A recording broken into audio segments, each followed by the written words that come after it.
Good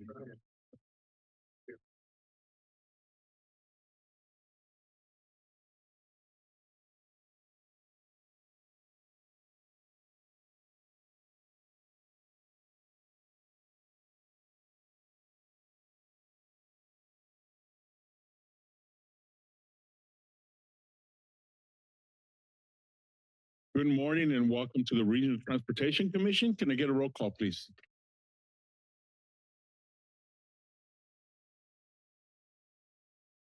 Commissioner Peterson,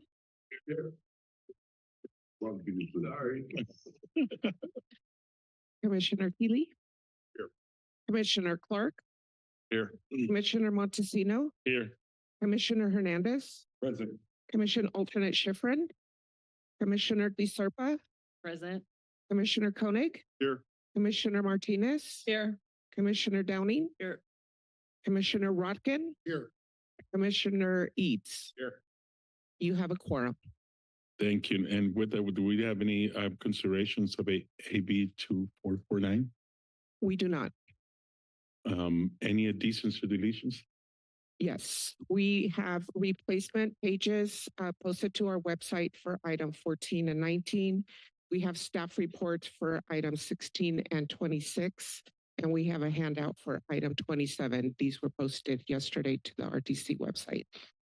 Thank you for that. And can I get a review of the items to be discussed in closed session? Mr. Chair, we have two items this morning. One is conference with labor negotiators regarding core and RAM. And the second one is a matter involving a potential initiation of litigation. Thank you for that. Any public comment on the closed session items?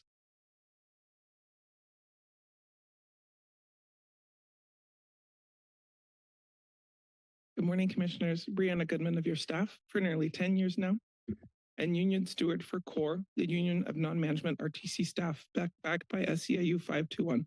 Apologies about the voice. It actually just came back today, so I'm excited I can speak at all. This morning, CORE would like to reiterate a few crucial points regarding our MOU negotiations. We hope you understand we are not asking you to solve the affordability crisis for our staff. It is a wicked problem, and it is being tackled by all agencies at all levels. We just want to be able to continue to survive here and work for you. It's hard to get a solution with a board composed of so many representatives from so many other agencies. No commissioner wants to give RTC staff a better COLA or benefits than their own staff receive. But this means that RTC staff end up with less than all of the other agencies, the least common denominator, which doesn't fairly reflect the excellent and often difficult work we do for the region. When comparing to COLAs of your agencies, please also consider that other local agencies received robust improvements to parity, equity, or benefits packages in addition to their COLA. Some of my colleagues and I would also like to comment on the consent agenda at this time, as we need to be getting back to work. We respectfully request that item 18, approving the compensation study, be tabled until the conclusion of MOU negotiations. We support the points in Ram's letter. Thank you. Morning, Commissioners. My name is Tommy Travers. I work on your staff. So right now, your workers are faced with three bad options. Flush all of our paychecks down the toilet on outrageous rents, leave our communities, friends, and family to live somewhere that's more affordable and have a long distance commute, or leave the RTC for one of the hundreds of jobs located in Santa Clara County over the hill in the fields of transportation, planning, and government accounting, et cetera, because all those jobs pay better than here at the RTC. So please, if you care about retention, experience, and having employees who are invested in the communities where we serve, please support a cost of living increase that is on par with the rates of rent and condo increases and inflation that we've been suffering the last couple of years.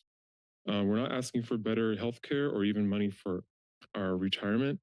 And remember that the money for our lower tier pension system comes out of our paychecks. So we just need a fair cost of living increase, because that's really all there is for us. Thank you. Thank you. Good morning, Commissioners. My name is Bella Cressman, and I came on board with the RTC in February. I'm your new real property specialist. And since coming on board, I've been so impressed with the diverse and complex work that the RTC staff takes on every day. It's just amazing, the projects that my coworkers are working on and putting forward for the public. And I was born here in Santa Cruz. I've lived my whole life here, and I've seen the rising costs alongside everyone else in this room. My prior position was over the hill with the Santa Clara County working for a special district. And many of my coworkers also lived in Santa Cruz, but just couldn't find comparable positions or wages to justify coming back over the hill. So I was really lucky to find this position with RTC. And I just really support the COLA adjustment so that the amazing staff can continue to live and work here and afford living in Santa Cruz. Thank you. Thank you. Good morning, commissioners. I'm one of many of your staff working to provide options for the most complex transportation issues facing Santa Cruz County. Frankly, it's a little confusing to me why the commission, the executive director, and the team they've hired to negotiate with employees are not advocating for cost of living adjustments that are on par with the increasing cost of housing, as well as teleworking policies that are aimed at attracting and retaining talented staff. My comments today are focused on the importance of attracting and retaining talented staff. I am lucky to work with this team here. I've been at RTC for many, many years, and we've been working to build a strong team of new professionals. These folks are educated, they're committed to public service, and they want to stay and live in Santa Cruz, but it's becoming increasingly difficult, as you know. Recently, RTC lost a talented employee who moved and took a job in Monterey, who said they couldn't justify the commute costs of coming into the office 3 days a week. So the concern around telecommuting is real in terms of maintaining our staff that we need to deliver these complex projects. Thank you.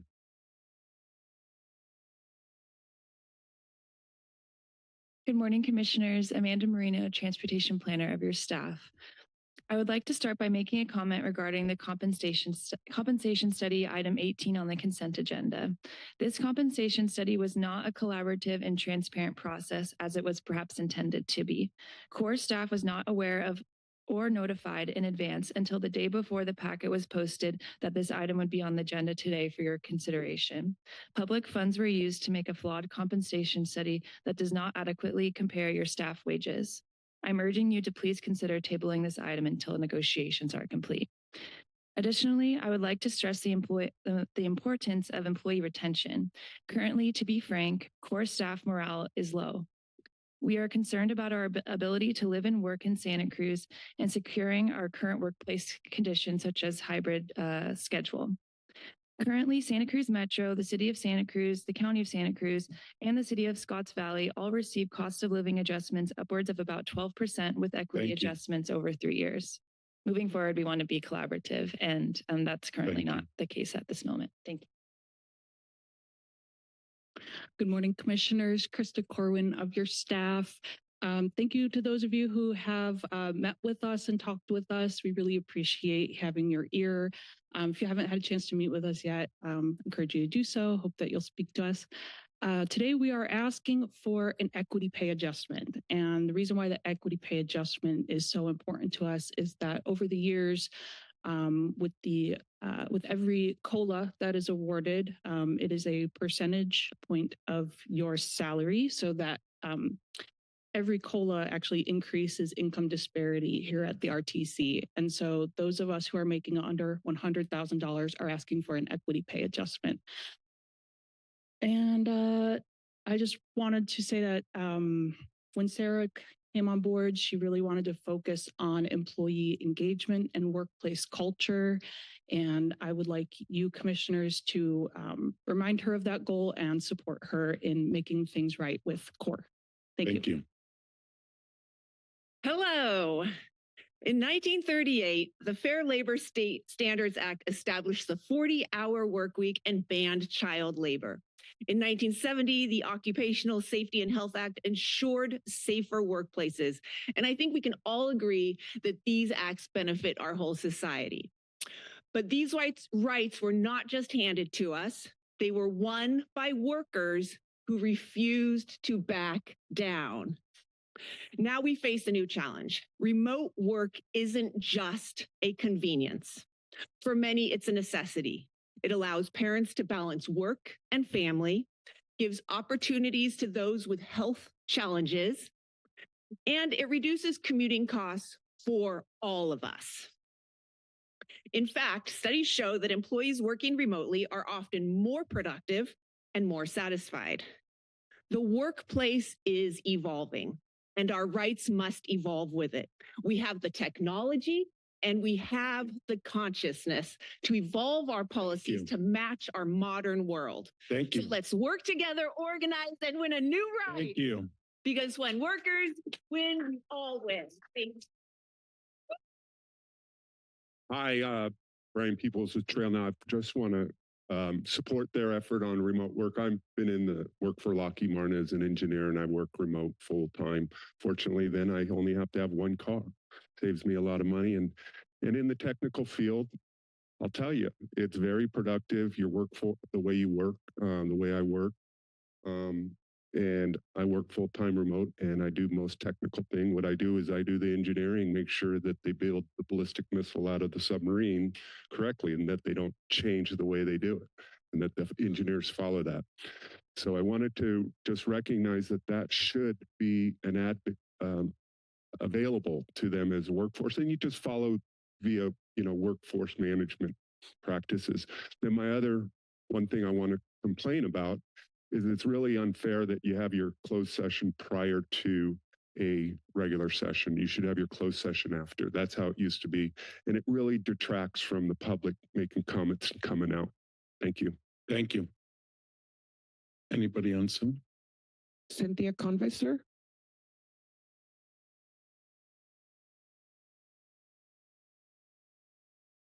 Cindy?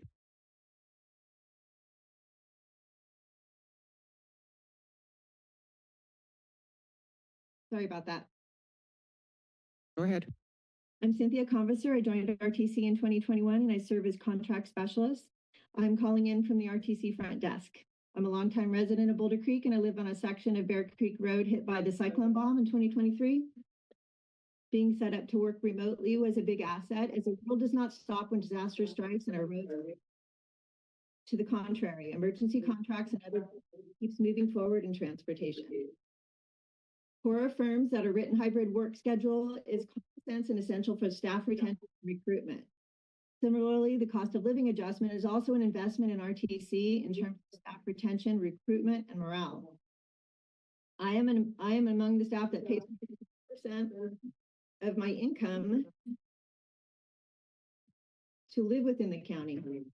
Sister agencies have made the investment in people by approving COLA increases with equity pay. Equity pay is an attractive economic solution and unanimously, while equity makes good sense, it also aligns with understanding that complex work can only be done in coordination. Thank you. Michael Saint? Yeah, thank you, commissioners. Good morning. I'd like to thank Brian Peoples' comments about remote work, and I also support the COLA adjustments staff. Also would like to bring up the time factor. Lately, you've gone down to 1 minute on occasion, and also this morning.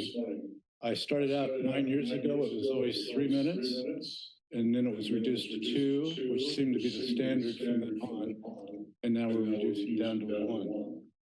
It seems like public comment is just a box that you check and really don't allow the public to really express itself during a longer period of time. Also, I'd also suggest that you move the closed session items after all the other agenda items. We're back to where it was originally. Thank you for your time. Thank you. Lowell Hurst? Thank you very much. Can you hear me now? Yes. Oh, thank you. Lowell Hurst here from the west side of Watsonville, and I'm tuning in remotely because there's a lot of echo. I didn't want an hour and a half to commute. You've heard from your employees. You've heard from the public numerous times. We don't hear a traffic report as regularly as we need to about the congestion and the hardship it is, the cost, the time. Let's realize that not everybody can remotely commute. Let's get busy. Let's get some things done. Let's make our commute, our transportation work. Transportation from the south is essential. Let's get us moving. We've had a lot of studies. It's time to fix the network It's time to move forward. Thank you very much. Thank you. That was our last speaker. I'm going to close that up. So we're going to go into closed session. Is there any anticipated time?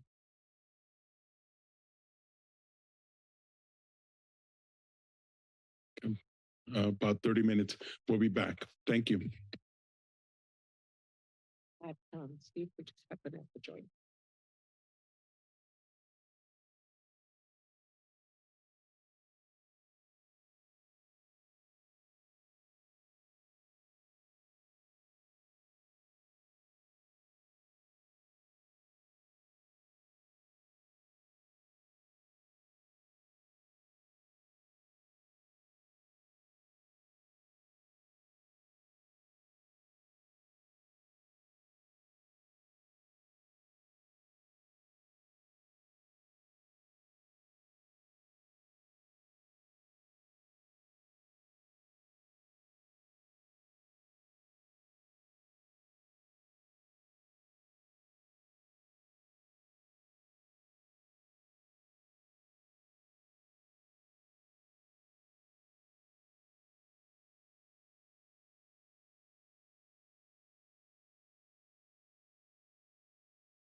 So we're back. So now, reported closed session. Yeah, thank you, Mr. Chair. There were two closed session items with regards to item 8, the conference with labor negotiators. There is no reportable action from the closed session.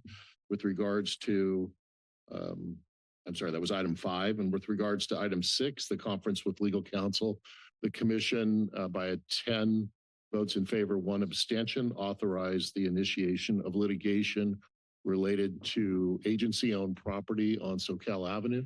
And that involves the removal of a tenant from a rental property. Thank you. Thank you. With that, we're going to go on to oral communication from the public on any items not in the agenda. So, Chair, opportunity for. I'm sorry. I just want to report that Commissioner Quiroz Carter might be joining us shortly, and she will be remote under the regular Brown Act. The alternative remote location is 275 Main Street, Suite 400 in Watsonville, and that has been posted to our website. Thank you for that. Welcome. Oral communications, Oral communications, sir. 2 minutes. 1 minute. Whoa, whoa, whoa, 1 minute. Okay, 1 minute.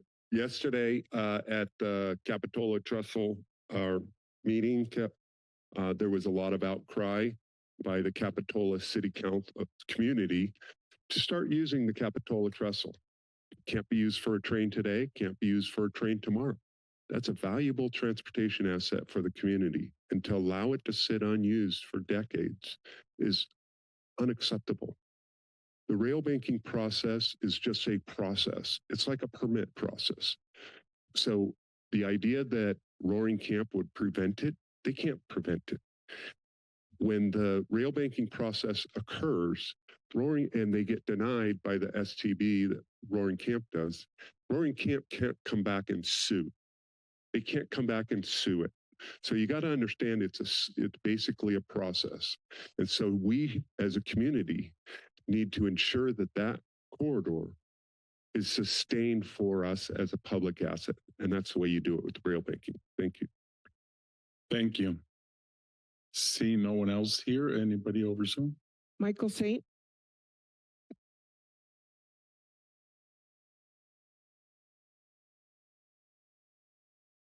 Mr. Saint. Yeah, it took a while for the mute to come up. Thank you, commissioners. Good morning. After 9 years of attending these RTC meetings, I've come to the conclusion that we have missed the boat on developing a passenger train surface on the rail corridor. And it's not because of any entity or individuals. Due to years of studies or paralysis through analysis, the opposition to having passenger rail, COVID-19 and federal funding issues, the out of our track, single track train, especially being single track, is out of date and will not assist in reducing congestion. I would suggest a transportation system that doesn't require federal funding. The money at the fare box has the ability to cover the maintenance and operation of this transportation system. The personal rapid transit system has the ability to move up to 10,000 people per hour when fully built. Thank you for your time. Thank you. David Dean. Yes, thank you for your time. I just wanted to take a moment to mention that I'm very frustrated by the return of rail banking to the vernacular. There are two very important STB precedents that would prevent rail banking in our corridor. One being the fact that the STB is adamantly opposed to stranding a common carrier, which, as much as some people dislike to hear, Roaring Camp is. The second is the fact that, hey, there is future rail planned here, and the STP will not allow abandonment when there is, in fact, future rail being planned. Thank you for your time. Thank you. Jim Helmer.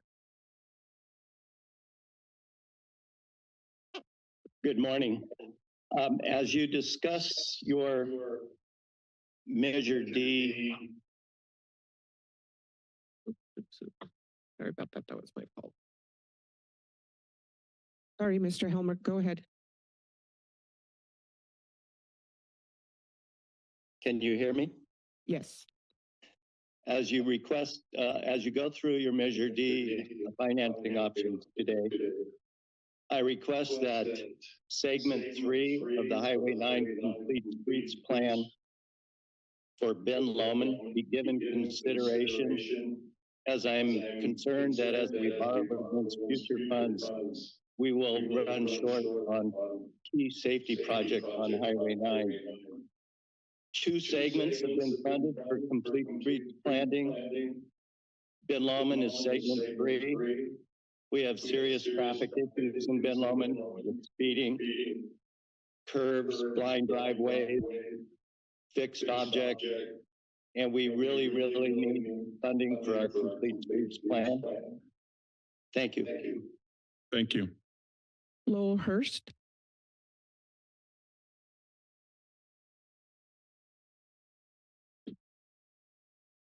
Lowell.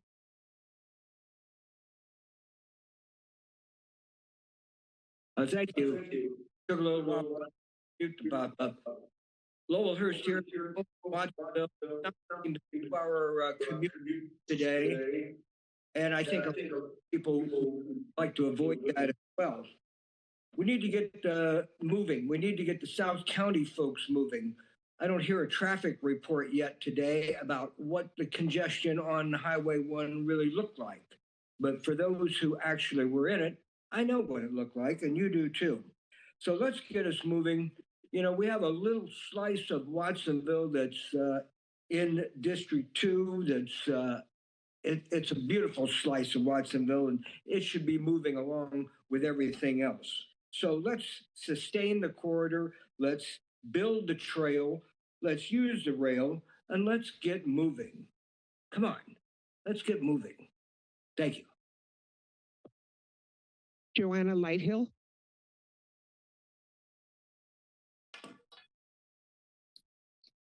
Good morning, commissioners. I hope you were able to attend the Zephyr informational session the other night. The team reported that the rail travel time is estimated to be 40 to 45 minutes.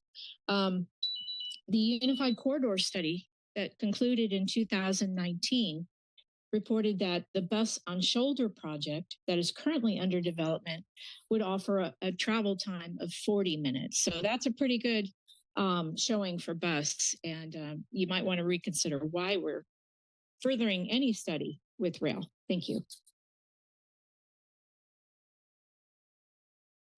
Zoom. Thank you. So I'll open it up again, but sort of your opportunity. Go ahead. Yes, I'm Ryan Sarnataro. I've been attending these meetings for quite a few years, so some of the older or longer serving members might remember me. I'm now one of the many victims of the rail corridor not being converted into a trail, having been run down by a car riding parallel to the corridor, and having suffered multiple operations and 4 months non-weight bearing. So that's my personal story, which is that there's a cost to not recognizing that a train is really an impossibility in our situation. And really the hard thing for me has been that the community and the RTC has not promoted the vision of the greenway the separated trail that would be safe and an incredible asset to our county. And instead, here we sit all these years later. Thank you. With that, I'm going to close up public comment, and I'm going to move on to the consent agenda. Any questions or comments on consent agenda from the commission? Seeing none, I'm going to move to public on the consent agenda. Good morning, Krista Corwin again of your staff. I wanted to respectfully request that the commission pull the compensation study item from the consent agenda for further discussion. The last time the RTC conducted a compensation study, I did not work for the RTC. I've been here for 5 years now. And that study, there was a lot of collaboration with the core labor union members. They conducted interviews and they compared job descriptions with comparable agencies in the area. This compensation study was not collaborative. Nobody interviewed me. If they had, they would have learned that I'm spending at least 50% of my time providing direct executive support to Sarah. I'm being compensated like an administrative assistant when I should be compensated like at least a 50% FTE executive assistant. This compensation study was not collaborative. It wasted taxpayer money. You should pull it from the agenda. Thank you. Thank you. Hello again, commissioners. Yes, I would like to also ask that the commissioners table number 18 on the consent agenda and postpone until labor negotiations have been concluded. I was advised prior to accepting a position with RTC that a compensation study was underway, and that it was important because there's several new positions that were created, including the real property series. The results of the draft compensation study did not adequately address the real property series due to a lack of data, but having worked in this field, I just know that that's not the case, as there are several comparable positions to what my position does. The consultants relied mostly on job titles and just brief descriptions of the work and only directly engaged with 3 out of the 12 comparable agencies that they reached out to. And that is all. Thank you. Morning, Commissioners. Grace Blakesley, also of your staff. I am also speaking to ask that you table the compensation study acceptance. Just like any planning study, I would not recommend that you receive or vote on a report that hasn't been thoroughly evaluated. And just if you take a look at the compensation study, you can see that it was not a thorough analysis by any means. And I don't recommend that you accept it, and please table it for now. Thank you. Hi, I hear this conversation about compensation, which I haven't studied. I don't have an opinion about whatever your package study was per se, but I will offer an anecdote that might be illuminative. I met a woman a couple of weeks ago who was used to work here several years ago, and we were talking transportation, and she said that she lives in Santa Cruz and she would really wanted to remain working in Santa Cruz, but she got a job over the hill doing transportation planning, and her pay went up 80% overnight. And she said she just, couldn't afford to continue working here when she could make 80% more over the hill. And I'm not sure if you're aware of that or how common that is for people. And maybe I shouldn't say it in front of other staff who might be thinking, oh, that sounds good. But because I'd hate to lose our good staff locally, but just thought maybe you'd like to know. Thank you. With that, seeing no one else at the podium, anybody over Zoom? We do not have any speakers on Zoom. So we'll close that up, bring back to the commission. Yeah, I'd like to ask the executive director to make a brief comment, if she would, about number 18 and its relationship with labor negotiations that are ongoing. Good morning, Commissioners. The proposed item 18 is for the Commission to meet their obligation of preparing a compensation study, and any recommendation for salary adjustments would be subject to final negotiation of the MOUs with both units. Whether this is voted on or not. Keep Whether going. this is voted on or not. Correct. Thank you. Any other questions? Motion? Move that we approve the consent agenda. It's been moved by Commissioner Rocker and seconded by Commissioner DeSerpa. Any other comments? Seeing none. All those in favor? Aye. Aye. I'm going to vote no on item number 18. We need a roll call vote on this one. Oh, we need a roll. Yes. Sorry about that. So go ahead with the roll call. Commissioner Peterson? Commissioner Newsom? Aye. Commissioner Clark? Aye. Commissioner Montesino? Yes. Commissioner Hernandez? Commissioner Alternate Schifrin? I'll vote aye, but would like to register no vote on item number 18. Commissioner DeSerpa, Aye. Commissioner Koenig, Aye. Commissioner Martinez, Aye. Commissioner Downing, Aye. Commissioner Kitos Carter, No on item 18, yes on all the other items. Commissioner Rodkin, Aye. and that vote passes. So passes, so we'll move on to, oh, so you gotta turn the page. Commissioner reports. Anybody have a commissioner reports? Seeing none. I'll move on to 24 director report. Good morning, commissioners. I've got a short director's report this morning. We have as part of the development of the RTC's Equity Action Plan funded by Caltrans Planning Grant, the RTC hired the Justice Collective to conduct equity-focused interviews and trainings with RTC board members, staff, advisory committee members, and stakeholders. The goal of these trainings is to engage local transportation leaders to advance equity and build equity into the RTC's culture, values, and daily operations, as well as provide an equity-centered approach to guide the work that RTC does internally as well as externally. Jenna Ortiz from the Justice Collective is reaching out to several commissioners and staff for interviews. If you hear from Jenna, please set up a time to share your perspectives. Trainings with RTC board members split into two groups will take place the morning of April 17th in lieu of the policy workshop that we had planned. So although we had planned to cancel the policy workshop, please hold that time in your calendars for this important training. I have an update on Highway 1 construction. The work on Highway 1 auxiliary lanes and bus on shoulder project between the Bay Avenue, Porter Street, and State Park Drive interchanges continues to move along. The next stage of construction will require the northbound Highway 1 Park Avenue off-ramp to close on April 7th, and that's weather permitting. The ramp closure is expected to last approximately 4 months. Signs with detour information will be in place to direct drivers, but we encourage drivers to seek alternate routes if possible. The public can stay up to date on current Highway 1 construction activities and timelines on the RTC website. And we have the local Caltrans construction team here today to present on item 28 on the regular agenda. So if you have any further questions, they're available to answer them.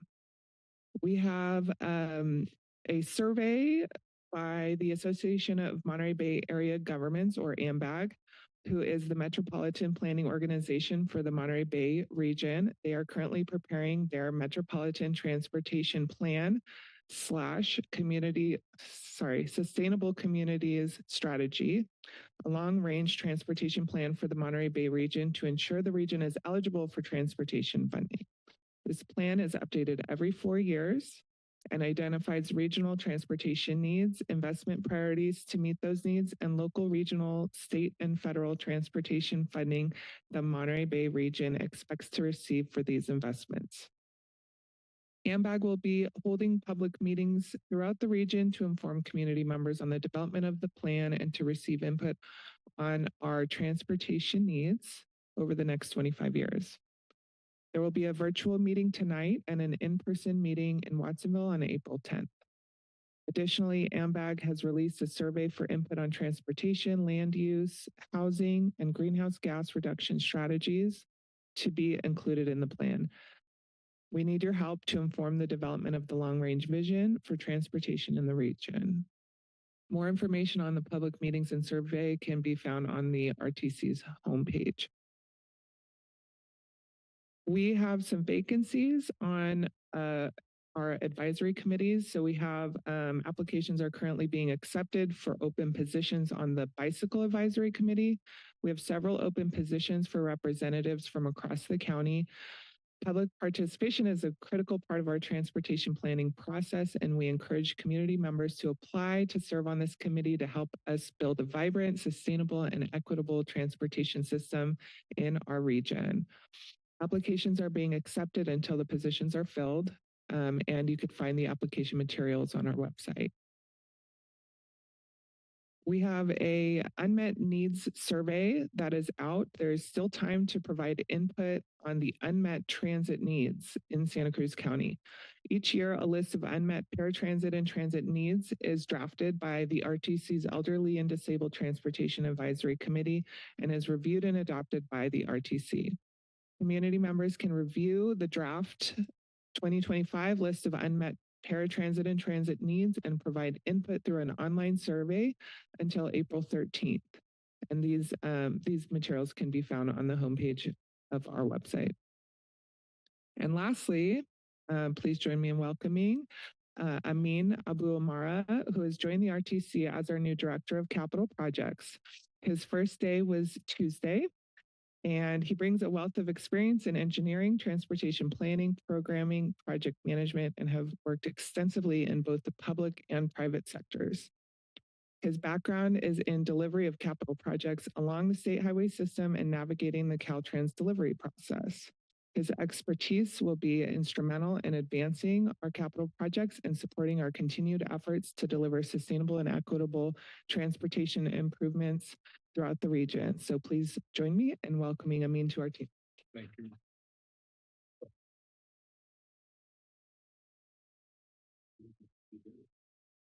Very glad to be here and looking forward to work with Sarah and my team and all of you. Thanks. Thank you. Thank you very much. Any commissioner comments or questions? Seeing none, I'm going to move to Caltrans reports. All right. Good morning, Mr. Chair, members of the commission. Scott Eads, pleasure to be District 5 Director, and a pleasure to be here with you today. I've got a few items that I wanted to pass on. The first is a news release went out on March 27th, regarding a Highway 1 inside shoulder widening project. It's number C4 in your packet in the Caltrans update. And it's roughly 9/10 of a mile from Buena Vista Drive to Freedom. And this work will begin on April 14th. And it will involve overnight closures. Most of the work will be done at night. And then we will have one lane open in each direction. So there will be some delays perhaps, but we'll be making sure we have through movement. And then I just wanted to clarify, this is, even though it's characterized as widening, it's not widening to add a lane, it's inside shoulder widening. It's a safety project. And the goal is to reduce crashes that have occurred in that area related to, people drifting into the median. And so it's providing additional recovery room for vehicles to be able to stay moving on the highway and not causing additional delays with crashes and impacts to their vehicle and others. And then we do anticipate completing that project by the end of summer. And then I also wanted to note in your packet is what we call our biannual shop package. And that was sent out to, actually, I don't know if it's in your packet, but it was sent out to the RTC. And this is an opportunity for us to tell you about projects that are in our 10-year shop pipeline. Our shop program is our primary funding source that Caltrans uses to maintain our facilities. We have assets, culverts, bridges, pavements, ITS elements that we're trying to maintain constantly. We're constantly evaluating the state of those different assets and working to make sure that we're replacing them or improving them in a timely manner. So that's what we do with that shop program. And this gives an opportunity to tell you about projects that are many years out, that we're just initiating or we're in the environmental phase. Many of the ones you see in your normal packet are about projects that are more up and coming that are about to affect users of the roadway and the traveling public. These are a further look ahead so that we can start talking about with your staff about partnership opportunities, ways we can coordinate or their tweaks with the projects that we can do to try to accommodate local plans or needs. So that's the intent behind this packet, and we look forward to continuing to coordinate with your staff on that. Last thing I'll highlight is a Safe Streets for All grant program. There's a federal program that appears to be moving forward. And so there's a notice of funding opportunity that's now open for the 2025 fiscal year program. It's a discretionary grant program. There's about $5 billion available nationwide. This cycle is for a smaller portion of the larger 5 years. So I think there's around $2 billion available. So information is online and it's available for regional, local, and tribal entities to be able to apply. And the goal is to reduce roadway deaths and serious injuries. That concludes my report. Happy to take any questions. Thank you. Commissioner Larkin. I have I think you know,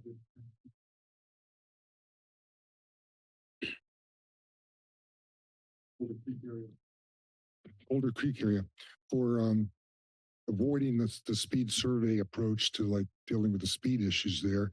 Caltrans decided instead to do a speed survey, which was recently reported out. And I wonder if you could give us a sort of brief summary of what was the result of that speed survey and what the impact has been on the speed issues in Ben Lomond and Boulder Creek and those areas where the study took place. Yeah, happy to do that. So this has been a topic of conversation in request to the board and of Caltrans to lower the speed limit. And our process for considering the speed limit is through a traffic and speed assessment. So it's the process that we use to reevaluate, can we, within the constraints that we're giving through the law and the vehicle code, can we lower the speed limit would be an appropriate thing to do. And if we, just to be clear, if we tried to lower the speed limit or posted a speed limit but below what we could, it's not enforceable. So then it becomes an enforcement issue for CHP. So we need to adhere to those standards and those practices, and that's what we're doing with the speed survey. So we don't have conclusions yet. It's underway now. Okay. We will come back at a future board meeting with additional details on the findings. I'd love to have a report to this body about what the outcome of that study is. Happy to do that. Thank you. Any other commissioners? Go ahead. Yes, first I want to thank you for all the information that was provided in our agenda packet. There's really a lot to absorb, and it's Caltrans is doing a great many things. As you know, I think the County of Santa Cruz is pursuing a traffic safety project at Shark Fin Cove beach area, and it's not really a Caltrans project, but it kind of is a Caltrans project because it's in the Caltrans right of way. And, the county staff has had a meeting with Caltrans staff, and hopefully we're going to be moving forward with that project. It didn't seem to show up on any list, and I'm just wondering how Caltrans deals with a project like this, where we would like to get some Caltrans money. Whether the county's going to be able to or not is questionable.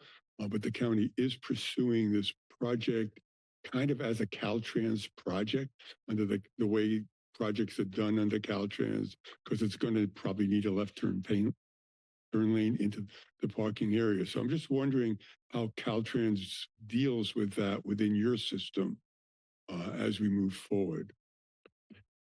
I'll be happy to try to respond to that. So I'm not familiar with the details of the project. We constantly are coordinating with local jurisdiction staff and regional staff on different types of projects that have different funding sources. Many of those would just be approved through an encroachment permit, which is we work through our encroachment permit department, and there's a clarification of what products Caltrans needs, and we sign off on it. And so that's kind of the simplest. Depending on the funding sources that are available, if there's federal funding sources, then we have a local assistance department that helps shepherd projects through the local assistance or federal aid process.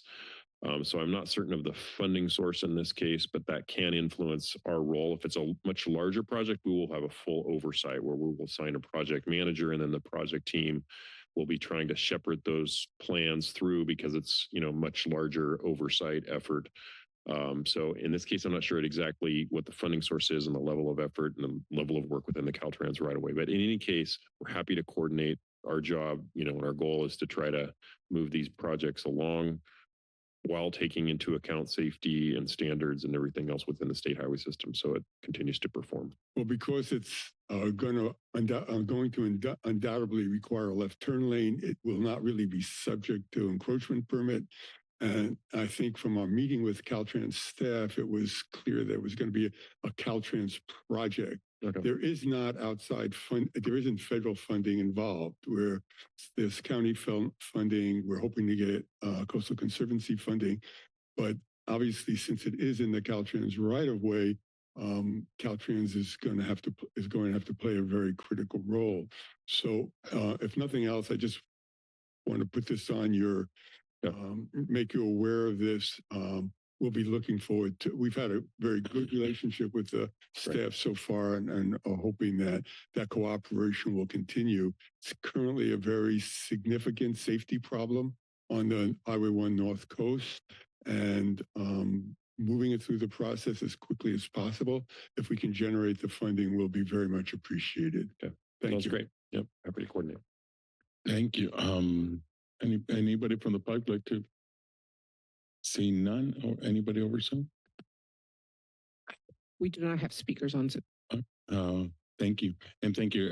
Recently, I did 2 trips with Executive Director the Sadler when I just want to, your reputation succeeds you. You know, they talked about great things about you, and our sister agency partners are also talk great things about you. So just want to tell you that. Thank you.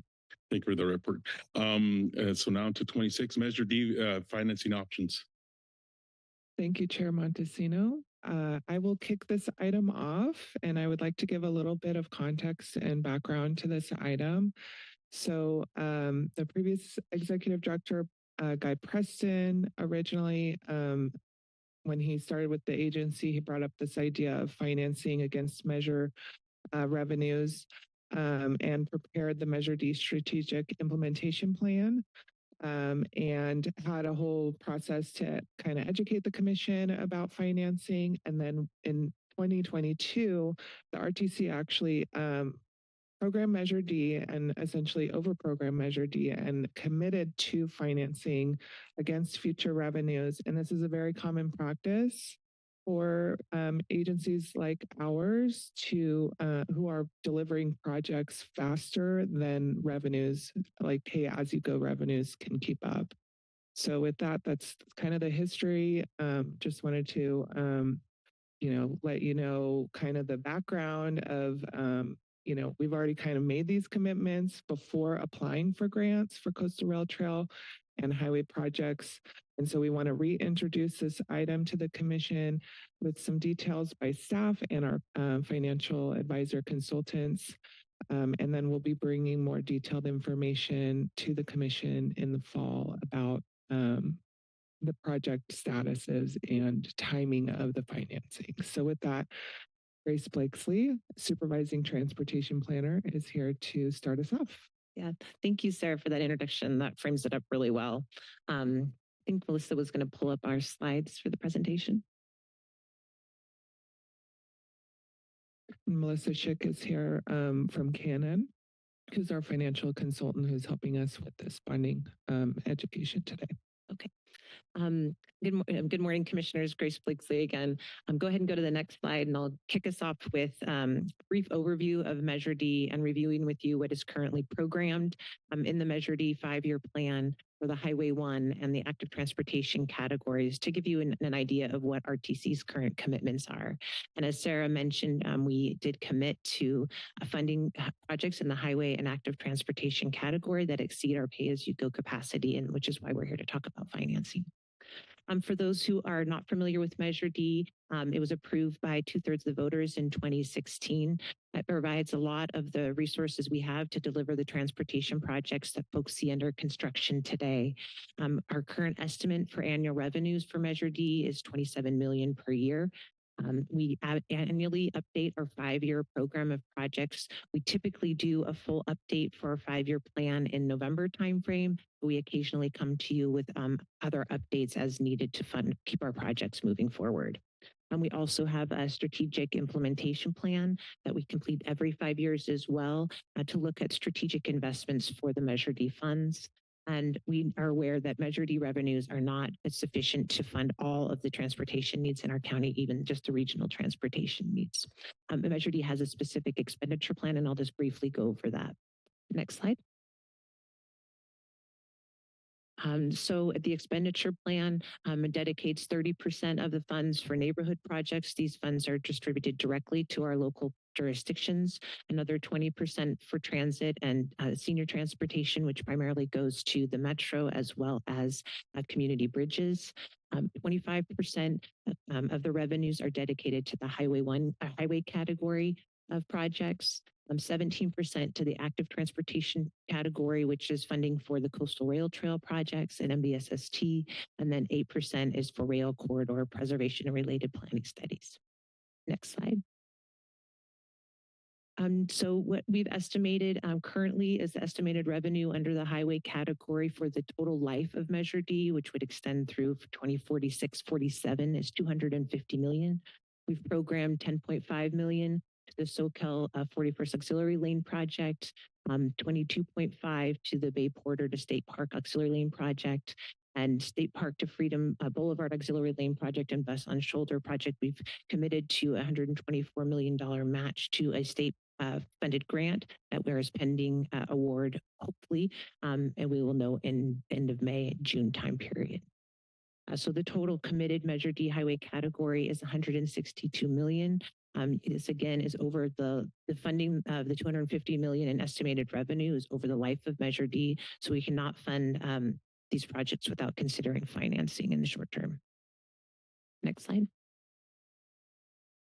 Similarly, for the active transportation category, we've estimated revenues at $174 million. We've dispersed those funds to a variety of coastal rail trail projects, including $5.5 million in the city of Watsonville for segment 18. The county of Santa Cruz segments 10 and 11, we've dedicated approximately $18 million. City of Santa Cruz segments 7, 8, and 9, $7.2 million. Segment 5, $8.5 million, which is on the north coast of Santa Cruz County. For TC-led project segment 12, we have a program $12.8 million. And also we have corridor management, oversight, and planning, which is approximately programmed $15 million. We did give a report to the commission in June, looking at different scenarios for programming Measure D funds. So I'm happy to review that with folks if they have questions. Again, the funding that we currently have programmed is more than it's available on the pay-as-you-go capacity. I wanted to point out that the funds we have programmed for highway and active transportation have leveraged to date over $155 million in state and federal funds. And should we be successful with our current grant application to the state for SB1 funding, we would add another $125 million to that award for a total leverage of 250 plus state and federal funds leveraged by our local Measure D. So due to the grant successes that we've had and hopefully future grant success we'll have this year, we know that we will begin construction in 2027 on many of these projects. And again, we will not have that sufficient pay as you go to cover these costs over the next 5 years. As Sarah mentioned, staff will bring more information about any other short-term borrowing needs in the fall as part of the Measure D 5-year plan update. And with that, hopefully that frames it up for you. We'll pass it over to KNN, our financial advisor, to talk about some of the options that the RTC could look at for financing. Unless Sarah, did you have anything else you want to add? Okay. Great. Thank you, Grace and Sarah. This is David Leifer with KNN. Getting an echo. I hope you're able to hear me okay. I'm joined by Melissa Schick, and we are the Commission's municipal advisor. And today we're going to just make a brief presentation with an introduction to concepts surrounding bonding. And then, as Sarah mentioned, in the fall, we'll be back with more specifics once more is known about the specific projects and the financing plan for these projects. So next slide, Melissa. Thank you. Just a brief introduction to bonding. So we're talking about potentially bonding secured by the measure sales tax. And it's a form of municipal bond. And when we talk about a municipal bond, really it's just a form of loan from a lender, perhaps an institutional investor to the commission in this case, but to a municipality generally. And the reasons that municipal bonds are used fairly widely by local governments vary, but they focus largely on accelerating the delivery of a capital project versus waiting to accumulate funds on a pay-as-you-go basis. And I have a slide in a minute that illustrates that better. Some of the other rationales, of course, are to spread the cost of a capital project over the useful life of a particular asset and to ensure that those costs are effectively paid over time by the variety of users that benefit from the project. And of course, in some cases, and this might be the situation today, there's an opportunity to achieve overall project cost savings, particularly in light of a high construction inflation rate that maybe exceeds the cost of borrowing or the available earnings rate on cash reserves. Municipal bonds are really used for a variety of purposes, largely capital. And in our case, we're talking about infrastructure for streets and roads and related transportation facilities. Next slide. One of the benefits that the commission has and that municipalities have is the ability to borrow on a tax-exempt basis. And so what that means is that the bondholders who are purchasing the bond and effectively lending you money, they won't be required to pay federal and in some cases state income tax on the interest that they're earning from you, that the commission will be paying on that bond. So because they're not paying income tax, as a result, they're going to be willing to lend you money at a lower cost of capital, at a lower interest rate than they would, say, to a corporate bond issuer where they would have to pay income tax on the interest. So this is a preference in the tax code that allows local government, state and local government to to raise capital for infrastructure projects on a preferred basis. And that's a significant savings for financing costs. As a result, because the Treasury is losing out, if you will, on tax revenue, there's various hoops that we need to jump through in order to qualify a bond as tax exempt. Two of the sort of primary requirements first are that the money that you borrow must be spent for sort of a governmental purpose, not benefit a private user. And two, there has to be a reasonable expectation at the time that you borrow that you're going to spend the money that you borrow largely within 3 years from when you're borrowing, with some exceptions. And the idea is they don't want you to borrow today at a very low interest rate, at a preferred interest rate, and just sit on the money for 10 years and maybe even earn a positive arbitrage or spread. And so this important tax requirement guides our financing plan. We look at expenditures in sort of 3-year chunks. And it's not uncommon for some sales tax programs to have a series of borrowings over multiple years if those expenditures are going to spread out over, say, 7 to 10 years. And that's all going to be part of the financing plan that we bring back when more is known. Okay. And that whole issue of tax exemption, of course, is something that does come up in Washington every time the federal budget is discussed. But over many, many decades, of course, this preference has been protected, if you will. And I know that lots of local government lobby groups, League of Cities, NACO, CSAC, et cetera, are again advocating to preserve tax exemption for local government.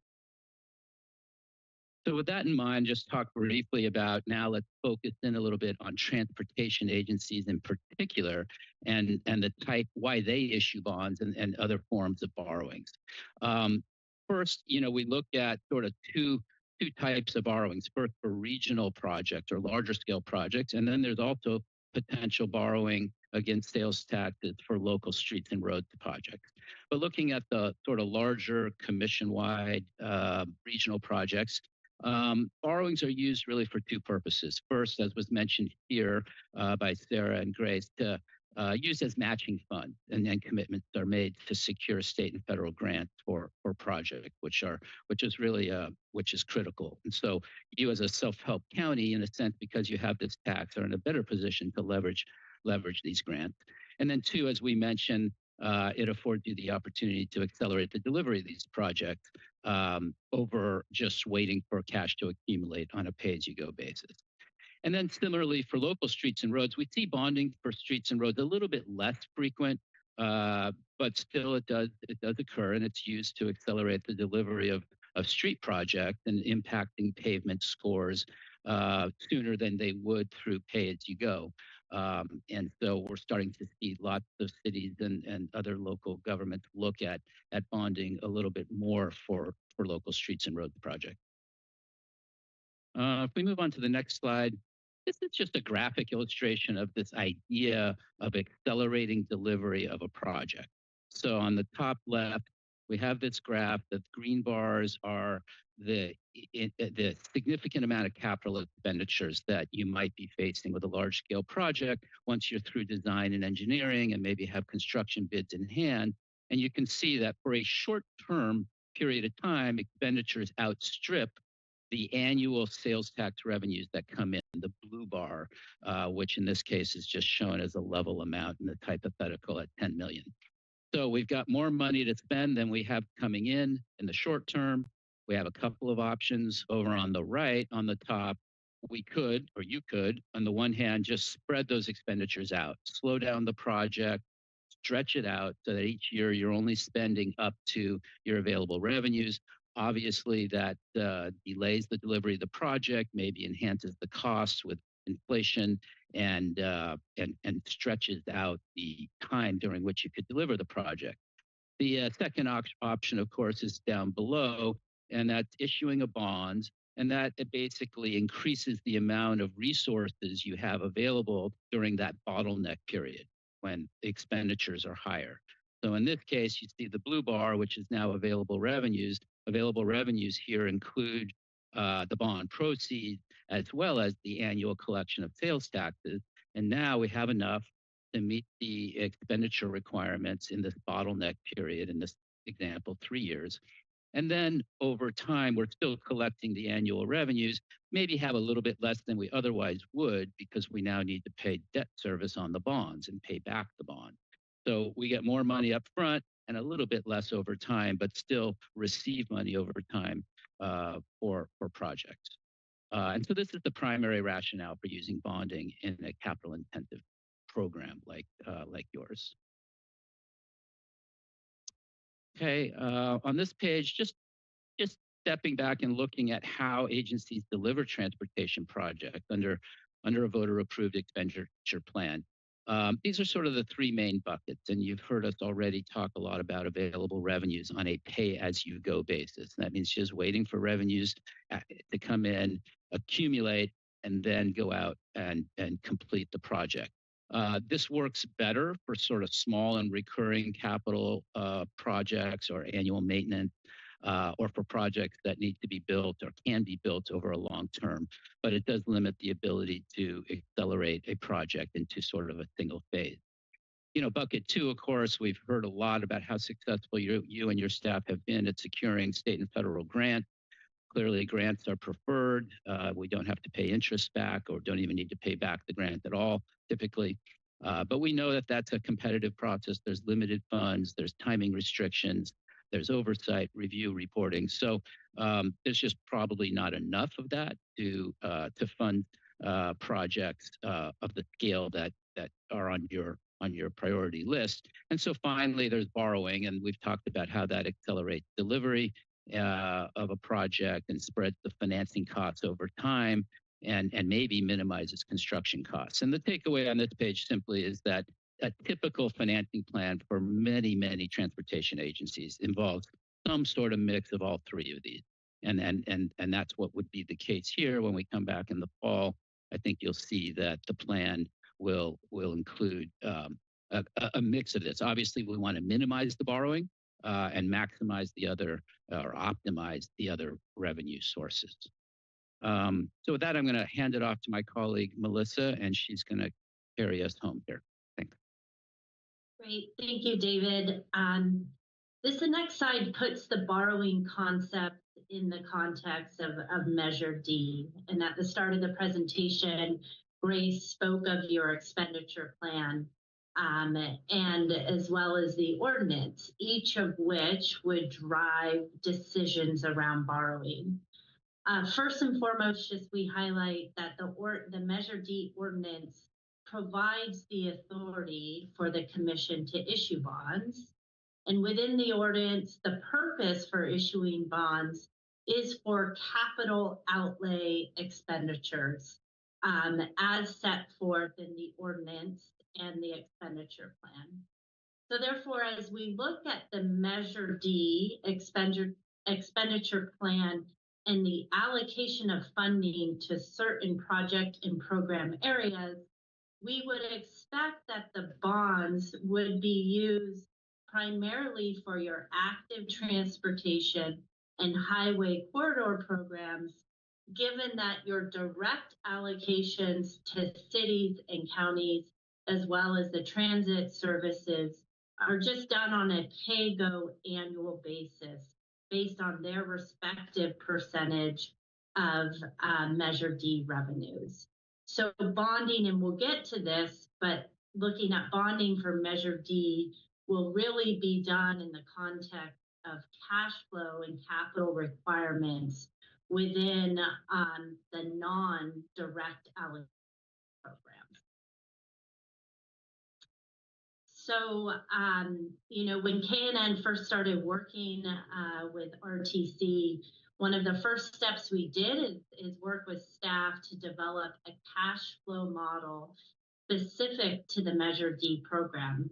And that model then models your expenditure plan and tracks the collection of Measure D revenues and the allocation of those revenues, one, to the direct allocation programs, but then two, to the more regional programs such as the highway and active transportation.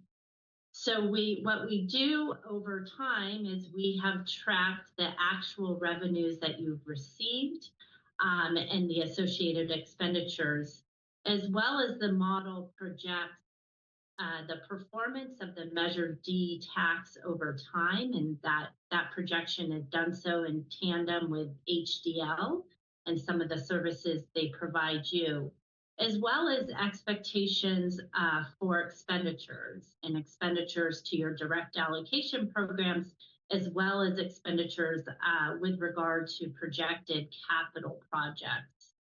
And then we look at, with staff, we evaluate your cash flow resources. Are there sufficient available revenues to meet expenditure requirements in any given year relative to your capital expectations and capital needs?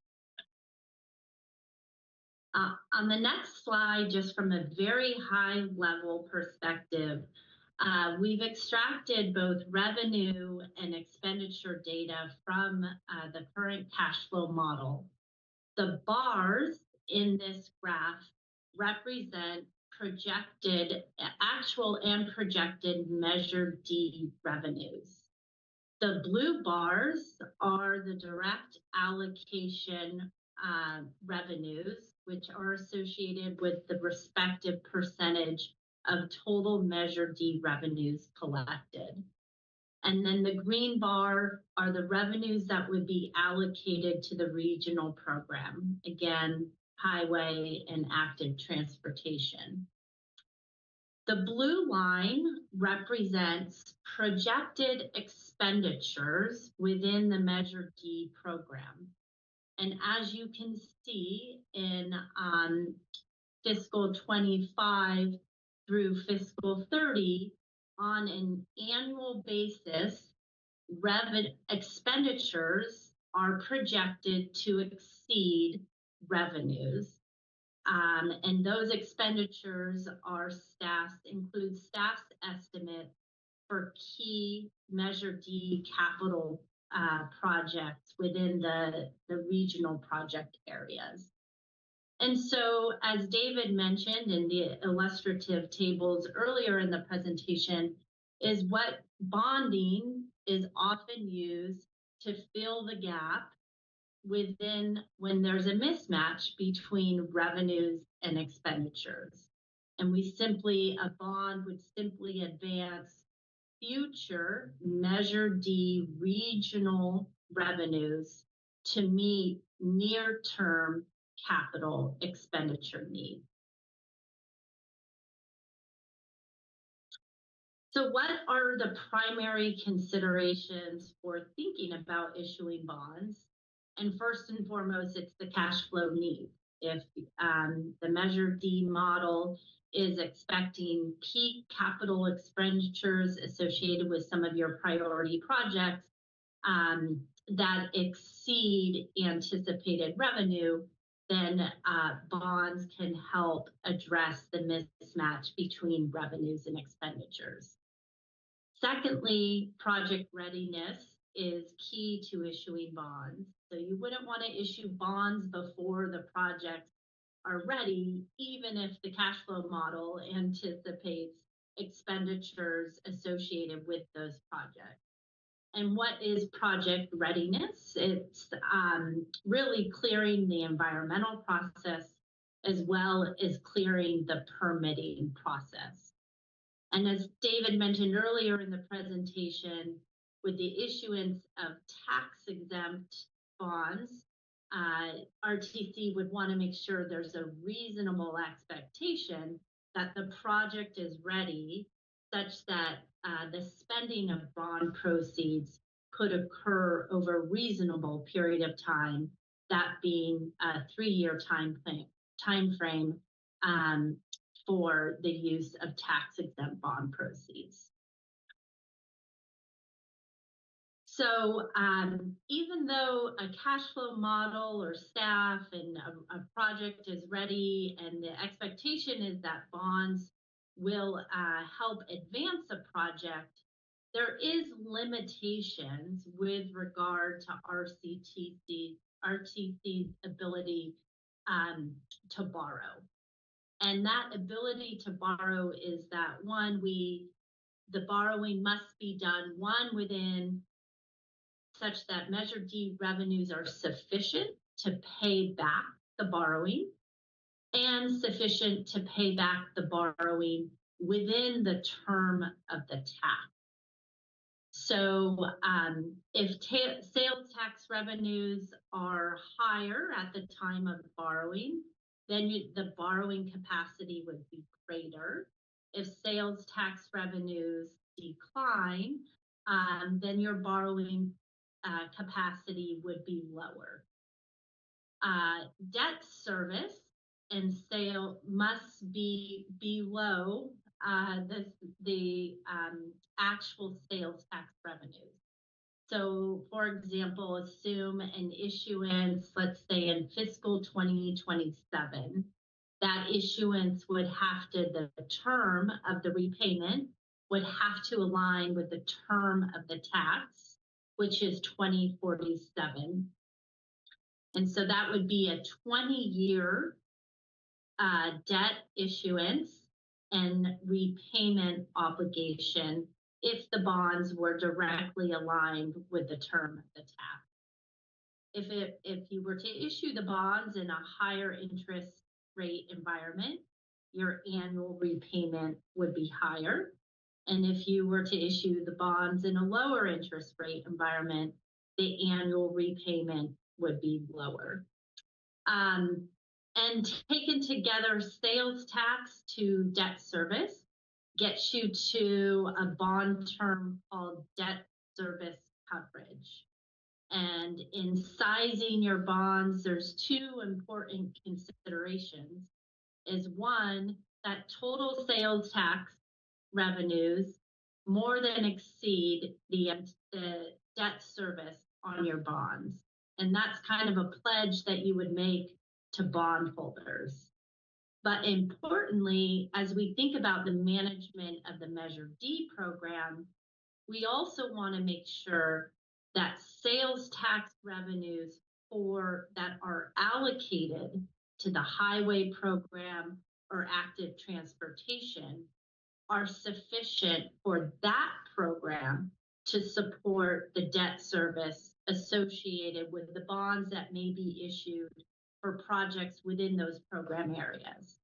So all this to say, we would work closely within the cash flow model to ensure that debt service on a borrowing would not impinge on the direct allocation programs and revenues associated with the direct allocation programs. It's just program revenues that where bonds are issued for those programs, we would make sure that those program revenues could also cover the debt service.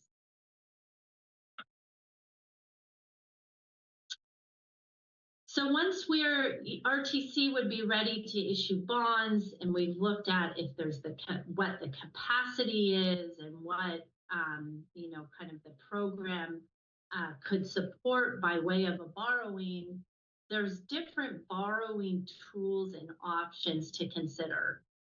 And oftentimes transportation agencies utilize interim borrowing just to jumpstart some of the initial funding needs for larger scale projects. And those interim borrowing vehicles may even be like a line of credit with your bank. And it would just provide a lower kind of direct initial borrowing, mismatch between expenditures and revenues at the start of a project to jumpstart that project. Once there's more clarity around the project timing, and the project readiness, a longer term borrowing may be issued.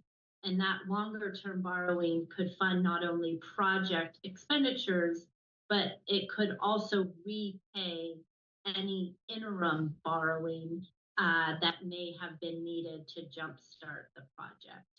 So there's various tools, whether it's line of credits on the interim side, a long-term bond issuance on the longer term side, as well as there's various federal loan programs and state loan programs that could be considered.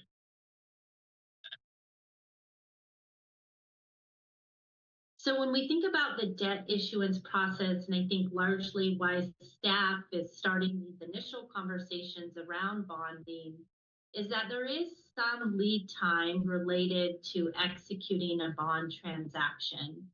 And generally, we kind of approximate a 4 to 6 month time frame from starting a transaction to actually pricing and closing on the transaction and receiving bond proceeds.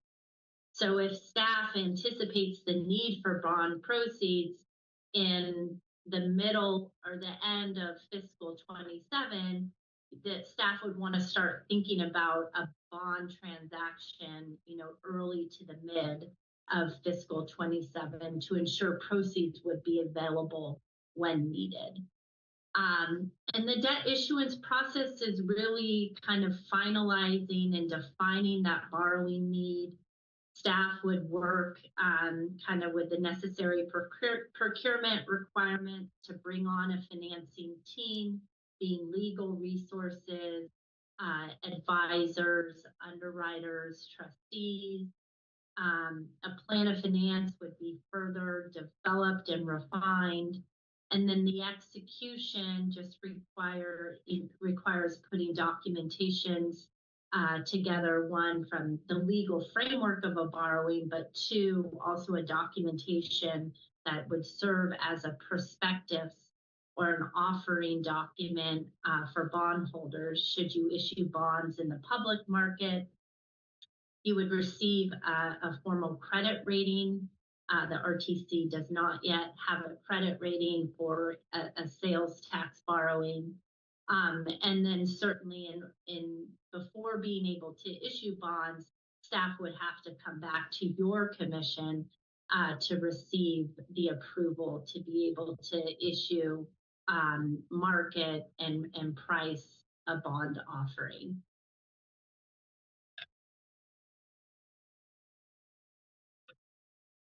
So with that, I think Grace or Sarah would then touch upon just the next steps.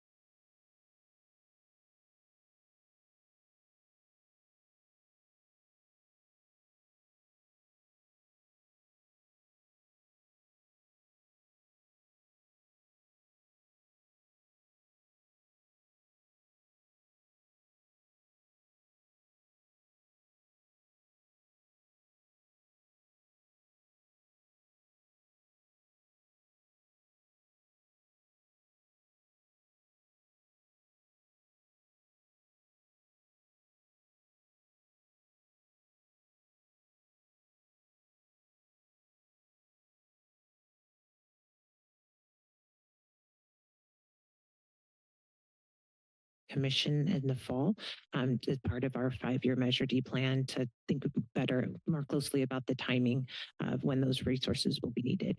We also anticipate that we'll have a request from the project sponsors for segments 9, 10, and 11 for additional funding for final design in the fall. So we'll be able to look at that holistically and bring that to the commission for consideration for borrowing. Thank you. Any commission questions? Commissioner Brockton? Yes.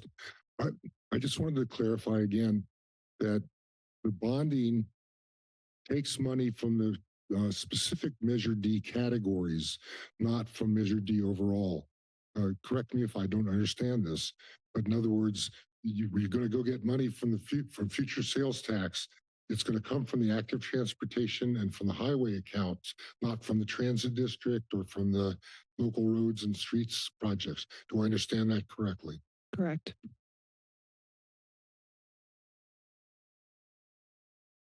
Go ahead.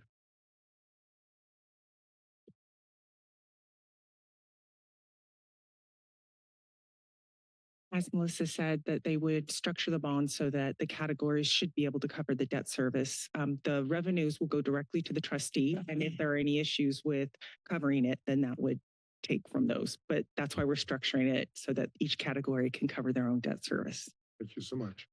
Commissioner Clark? Yeah, a couple of questions are kind of interrelated here, but so as I understand it, we would issue a bond with a shovel-ready project where we're ready to go and start digging and paving. What happens in the event of cost overruns that exceed what your bond level is? Number one, and number two, you guys did a great job of kind of highlighting the benefits of this, but I'm also curious, what are some of the pitfalls or cons to this and some of the things we might be subject to? So. Thank you, Commissioner Clark. Sarah Christensen here. So in terms of cost overruns, obviously we have to be careful about that. We've seen a lot of trends. We have multiple items on our agenda today about cost overruns for these 2 particular programs. So we should be planning accordingly. So in terms of, I don't know if Kanan wants to add anything there. And then obviously the pitfall or the drawback of financing, obviously there's a significant amount of benefits, but the drawback is you do have to pay for debt service. So you have to pay interest on those loans and essentially, potentially have less capacity to work with than if you were to go pay as you go capacity. But then you get to realize those improvements early on and the public gets to start using the facilities. So there's obviously trade-offs. Right. I'd also like to add that I'm Tracy New. I'm your Director of Finance and Budget. So No, you just need to speak into the microphone. There you go. My name is Tracy New. I'm your Director of Finance and Budget, and I work on the cash flow model and with KNN on structuring the bonding. Another pitfall is that we have projections for Measure D revenues. And so if we don't meet those projections, that could affect it. But again, that's why we're structuring the bond. So we build in and you can, the risk that you can only use the last 12 months of measure revenues as your basis. They don't allow escalation. So that's a really conservative way to make sure we don't rely on those. Thank you. Any other questions? Commissioner? I just wanted to what is the interest rates currently? I know it's going to take us 4 to 6 months, but the last 40 minutes. Yeah. So conservative, I mean, obviously rates are dynamic, but right now about 4.5% is a conservative estimate that we built into our cash flow model. Last year when rates were a little bit higher, it was 5%. So we also build that scenario into our cash flow model. Thank you, Commissioner Serpa. So I've had some experience with bonding in a school district, and I know that our bond rating was really important in terms of what our interest rates would be. So in terms of the RTC, do we have a favorable bond rating? And maybe that's for one of the other. We do not yet have a bond rating. We would go through that process when we are getting ready to issue debt. we don't have a bad rating. We don't have any liabilities out there right now other than our pension and other benefits. I'm sorry, the last part of that. No, I think you answered the question that our bond rating is coming, so we don't exactly know what our interest rate would be. I heard somebody touch upon it, but I don't know that I heard the right answer. But one of the things when I was in Washington, D.C. recently is I lobbied all of our legislators there about the 2% going from a zero interest bond to the 2% that the Trump administration wants to. That would be devastating for local communities across the nation. I don't know if I said it exactly right, but okay, good. Where are we with that right now? Do we know where that is going to land? Or we're still waiting to hear? Speak to that, but I also wanted to add to your question about the rating is that when we're rated, we'll be rated on the total measure revenues, and obviously we're going to be bonding based on the categories. We will have a very high debt coverage, 5-6% times what we're bringing in, but we obviously wouldn't use all of the revenues in our model. But Melissa, do you have any comments on her question about the 2%? Yeah, just on the rating, I would say, and then I'll turn it to David on tax policy. But on the rating, I would say most of the transportation sales tax, your transportation sales tax peers that issue bonds are largely in the AA rating category. So the rating agencies in the bond market view this as a very high grade credit given the structure of the sales tax borrowing. And so that would be our expectation, certainly not making promises, but transportation sales tax agencies in California are really all rated within the AA category. And then David, do you want to speak just to the tax exemption dynamic? Yeah, thank you, Melissa and Tracy. That's a really good question. Obviously, it's on everybody's minds. What we're hearing so far is that if there is an effort to chip away at tax exemption to help balance the budget for other priorities, it might start with agencies like private higher ed and private hospitals. So there is the opportunity for the Stanford and Kaiser and Sutter Health and others like those to have access to tax exempt bonds. There's sort of a specialty bond, a private activity bond of a sort. And the thinking is that perhaps those would be the first to be limited, and sort of more traditional tax exempt bonds that are used by the local government, cities, counties, states, special districts would not be in the target. But we really don't know. So that's what we are hearing so far. I'm not sure I followed exactly what the 0 to 2% was that you were referring to, but this overall concern about tax exemption is a big one, because if tax exemption were to be eliminated, you still would be able to issue your bond and fund your project, but you'd have a higher interest rate. It might be 2%, as much as 2% higher, frankly. The spread between tax exempt and taxable, it varies, but it's in that range for, say, a 20-year bond. So that would add significantly to the cost of your debt, which I think Tracy or somebody pointed out is one of the negatives, if you will, of bonding, is that you need to repay the bond with interest, obviously. Okay, so just to be super clear, because that, first of all, that presentation was excellent. We were just sitting up here remarking about how clear it was, and yet I'm still confused. So just and this for the public really, as well as myself, for super clarity, what are we asking to bond at this point? Like, what is the total?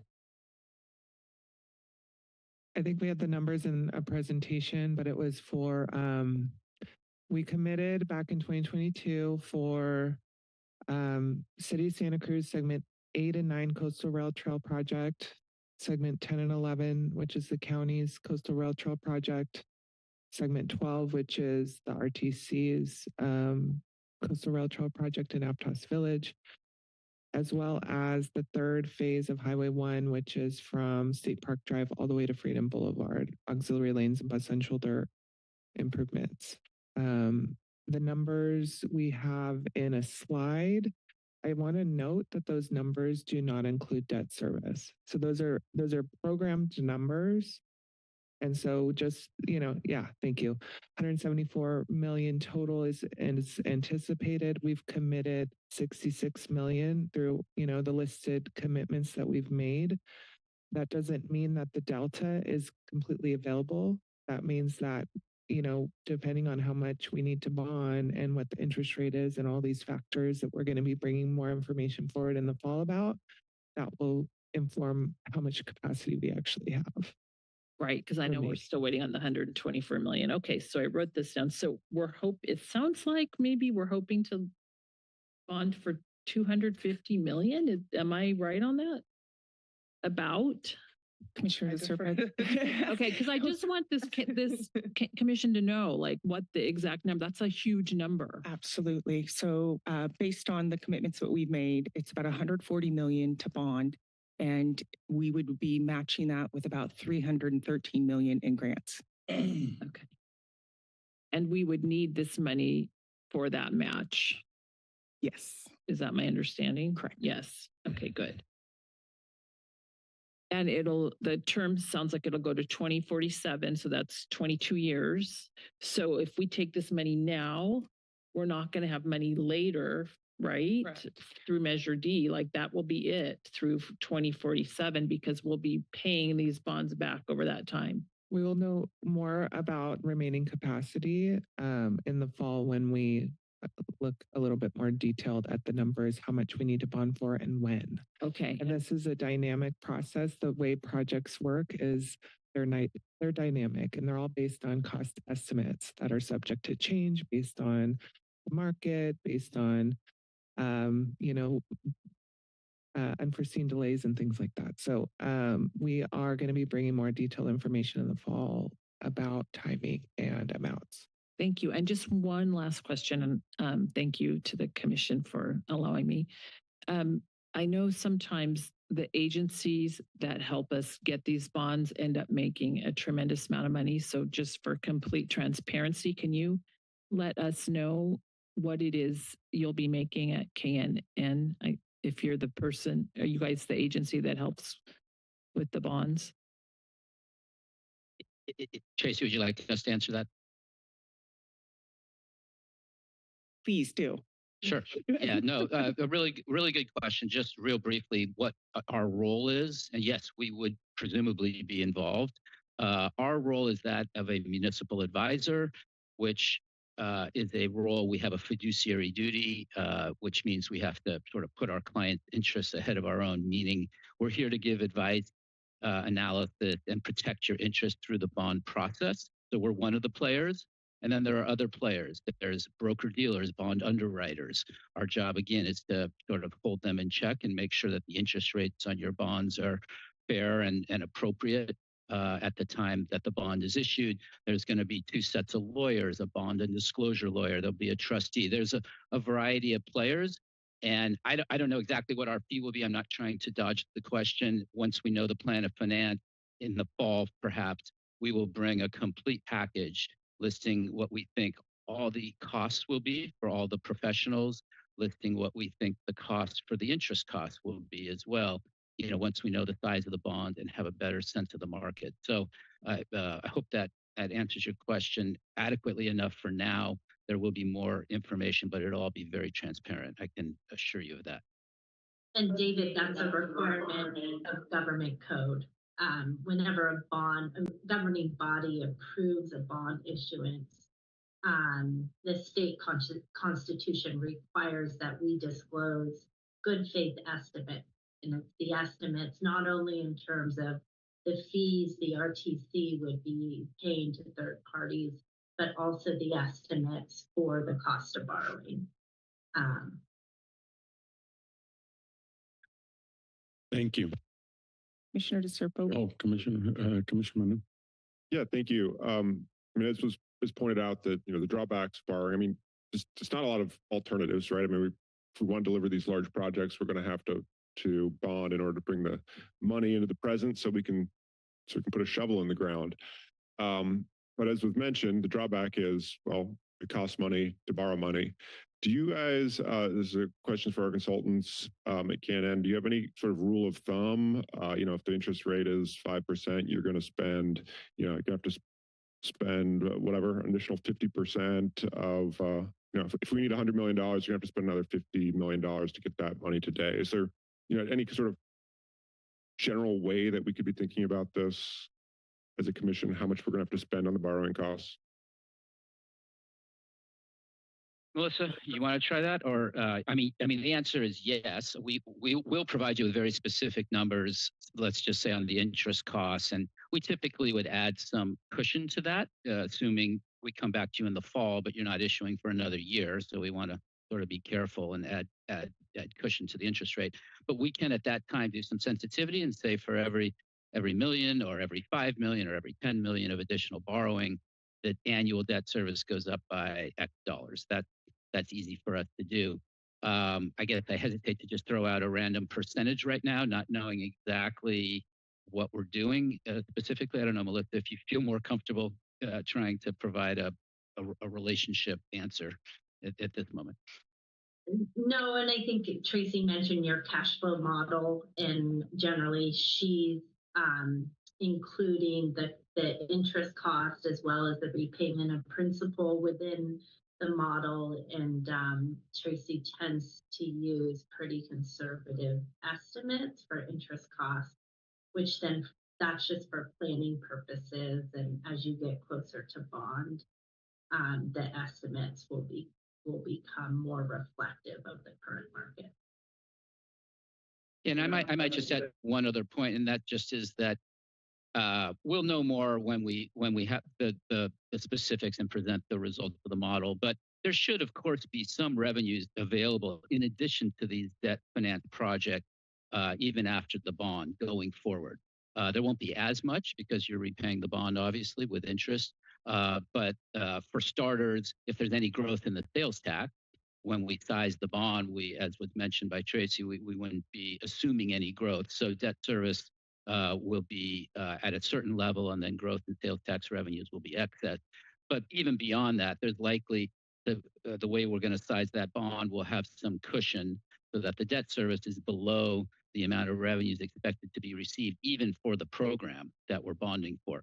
So I would suspect that there still would be revenues for additional projects, maybe not an additional bond, I don't know, but at least for some pay-as-you-go projects in addition to the whatever amount was received for the bond. And again, more to come on all of that.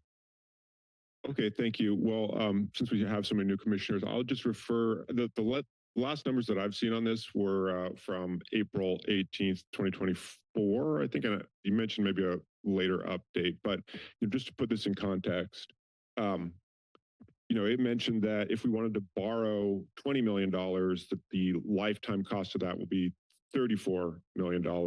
If we want to borrow $72 million, that the long-term cost of that will be $125 million.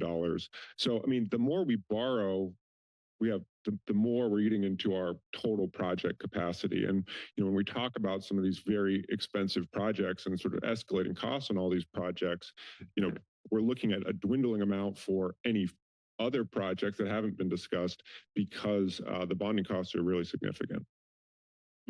Thank you. Commissioner Keeley, do you have a comment?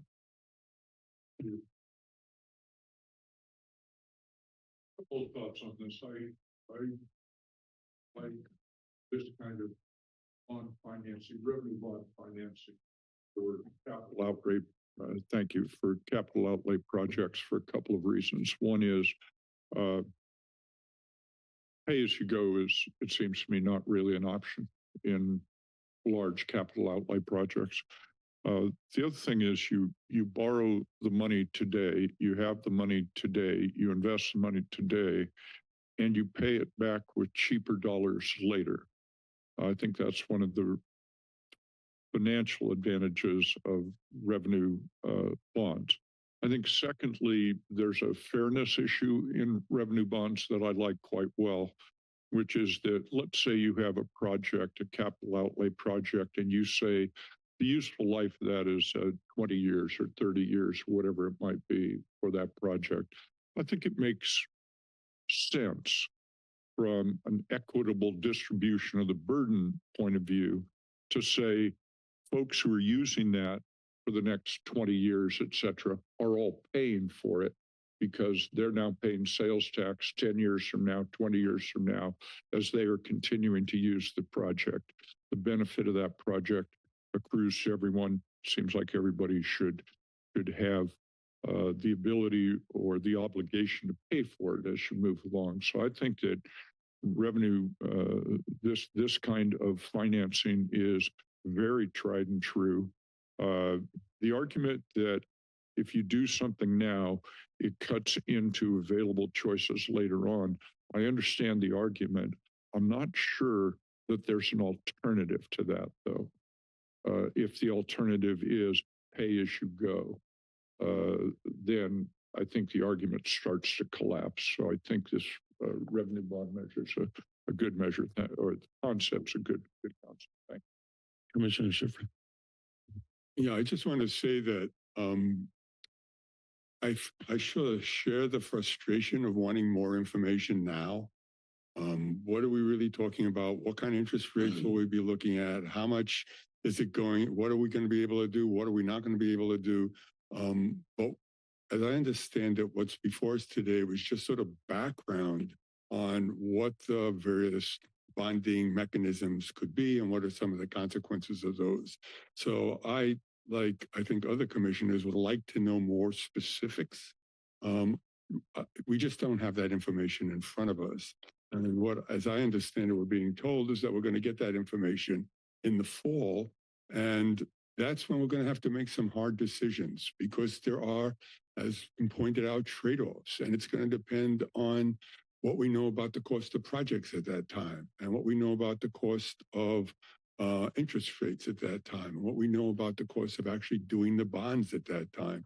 And so I just think we're going to have to wait and see what the information is then, and then decide how we want to proceed. Thank you. With that, I'm going to go out to the public. Would the public like to weigh in this item of the agenda?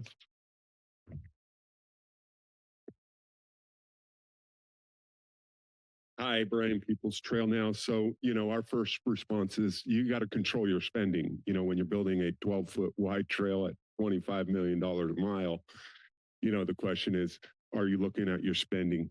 Secondly, Watsonville, you guys aren't getting anything now. All of a sudden, they're going to take all this money. You guys, you're losing out big time. And then the biggest question is, just the other day, they're offering a multi-billion-dollar train. Your plan is for a multi-billion-dollar train, and now you're telling the public you're going to go out and bond just to meet these segment all the way to 12 and widen phase 3 Highway 1.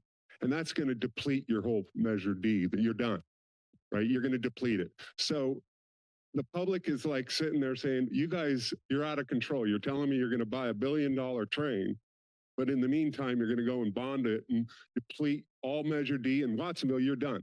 You're not getting anything. You're getting screwed. And that's wrong. It's wrong. South County, we're South County. Thank you. Thank you.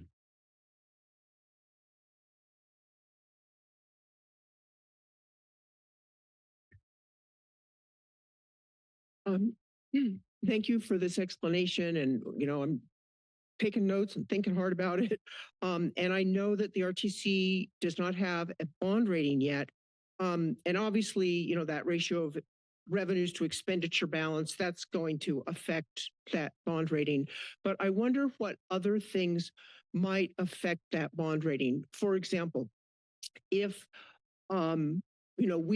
we as a community have accepted a grant from the state or the feds, and then some portion of our community decides they don't want to build that project and we have to return that money. I know the impact of that would impact our ability, potentially to attract more grant funds, but would that kind of turnaround also affect our bond rating? Would it make us look like a community that, can't deliver a project because we're like, yes, we're going to build a trail. No, we're not going to build a trail. And there may be other things I'm not thinking about. I mean, I learned one time that communities that don't have a daily paper sometimes get a lower bond rating because there's no watchdog on the community. Thank you. Anyway, what other aspects will affect the bond rating? Thanks. Seeing no one in the podium, anybody over Zoom? Lowell Hurst. Thank you very much. There's a number of unknowns to the public, but one of them you do know is that time is money, and that the longer you wait, the longer you're held up, the more it takes to do the project. And of course, opponents of this know that too. And so they drag out the process and make it even more difficult, and funding becomes more problematic. And so that's why I say, get moving, stay moving, and let's get these projects done. Thank you very much.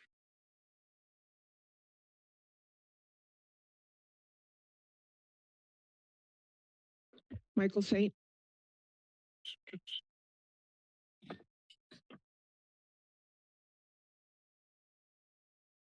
Mr. Saint.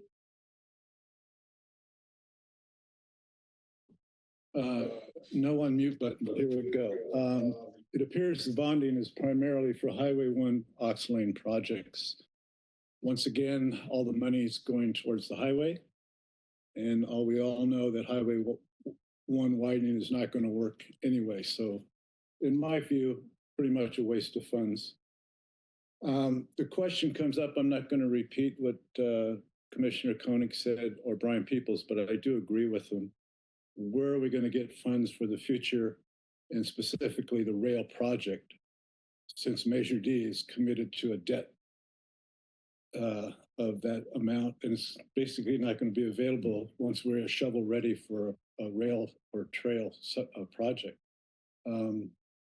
Has the RTC looked into public-private participation as a means of funding would be one question. And will K&N speak up if they come to the conclusion that we can't afford what we're planning to do? I think that's their fiduciary responsibility. Thank you. Mr. Ben Vernassa.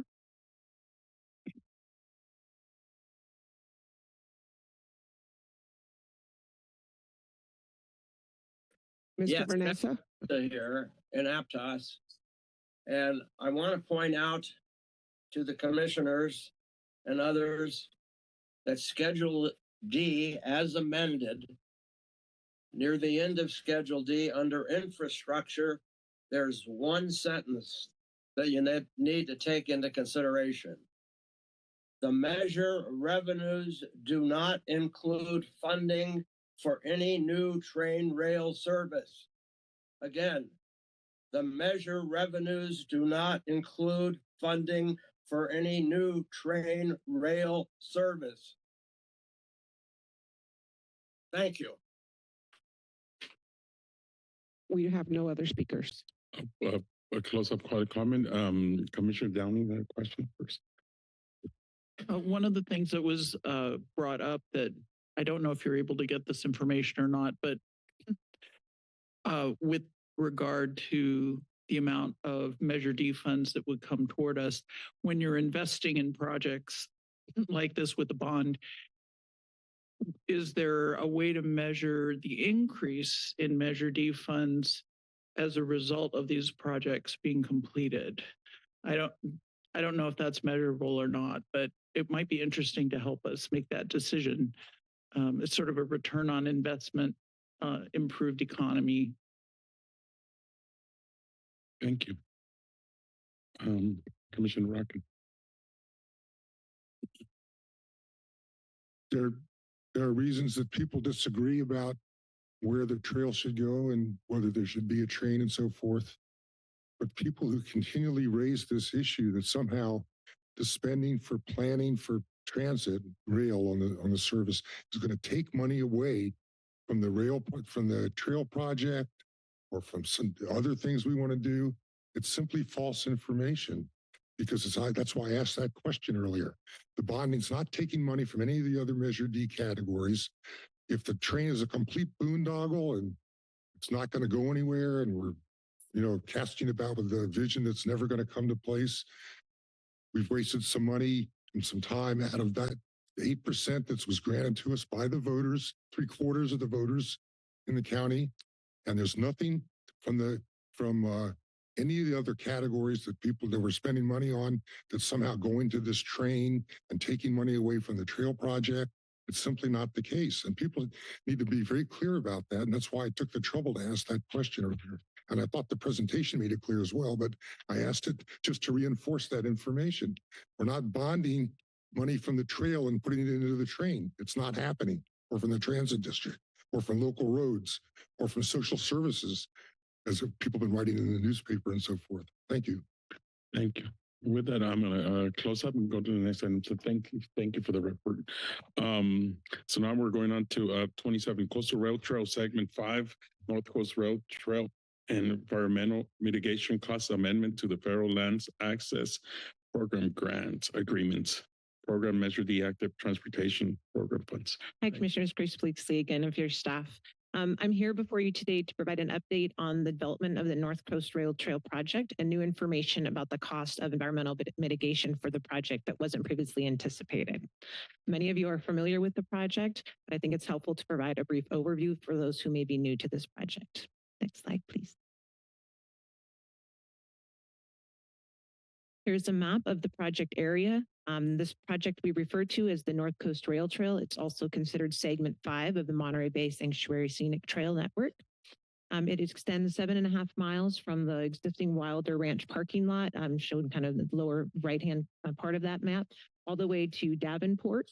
It's about 7.5 miles for that project of the 32-mile coastal rail trail. It primarily runs through this property owned by state parks and Cotonee Coast Dairies as it extends from Wilder to Davenport. The project is being led by the Federal Highway Administration's Central Federal Lands Division and is primarily funded through the federal funds leveraged using local Measure D funds. Ryan Mattis, the Federal Highway Administration Project Manager for the North Coast Rail Trail Project, is also joining us virtually today and can be available for questions. Hoping he was promoted to panelist. Unlike other portions of the Coastal Rail Trail, the North Coast portion is eligible for these specific federal funds because it provides access to federal lands and monuments on the North Coast, including the Coastal National Monuments and Cotonee Coast Dairies National Monument. These federal funds are really the reason that this project has moved forward and is in the construction phase. The project improves an attractive alternative to driving to these destinations on the iconic North Coast, as well as provide a safe alternative to bicycling on the Rural Highway 1, and is also one of the only ADA accessible coastal trails between here and Half Moon Bay. The project also includes formalizing and 2 parking lots and associated amenities. These locations are shown in the red boxes with the P. They are located at Davenport as well as Yellowbank Panther Beach. Like any regional project, this project has required significant planning and coordination and funding. Next slide, please.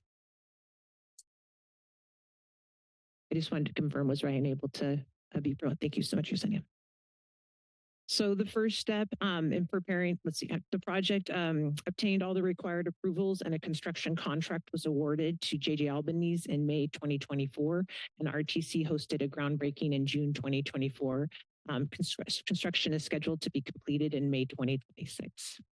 Slide. So the first step in preparing the site for construction was the vegetation removal and clearing and grading for the surface of the trail.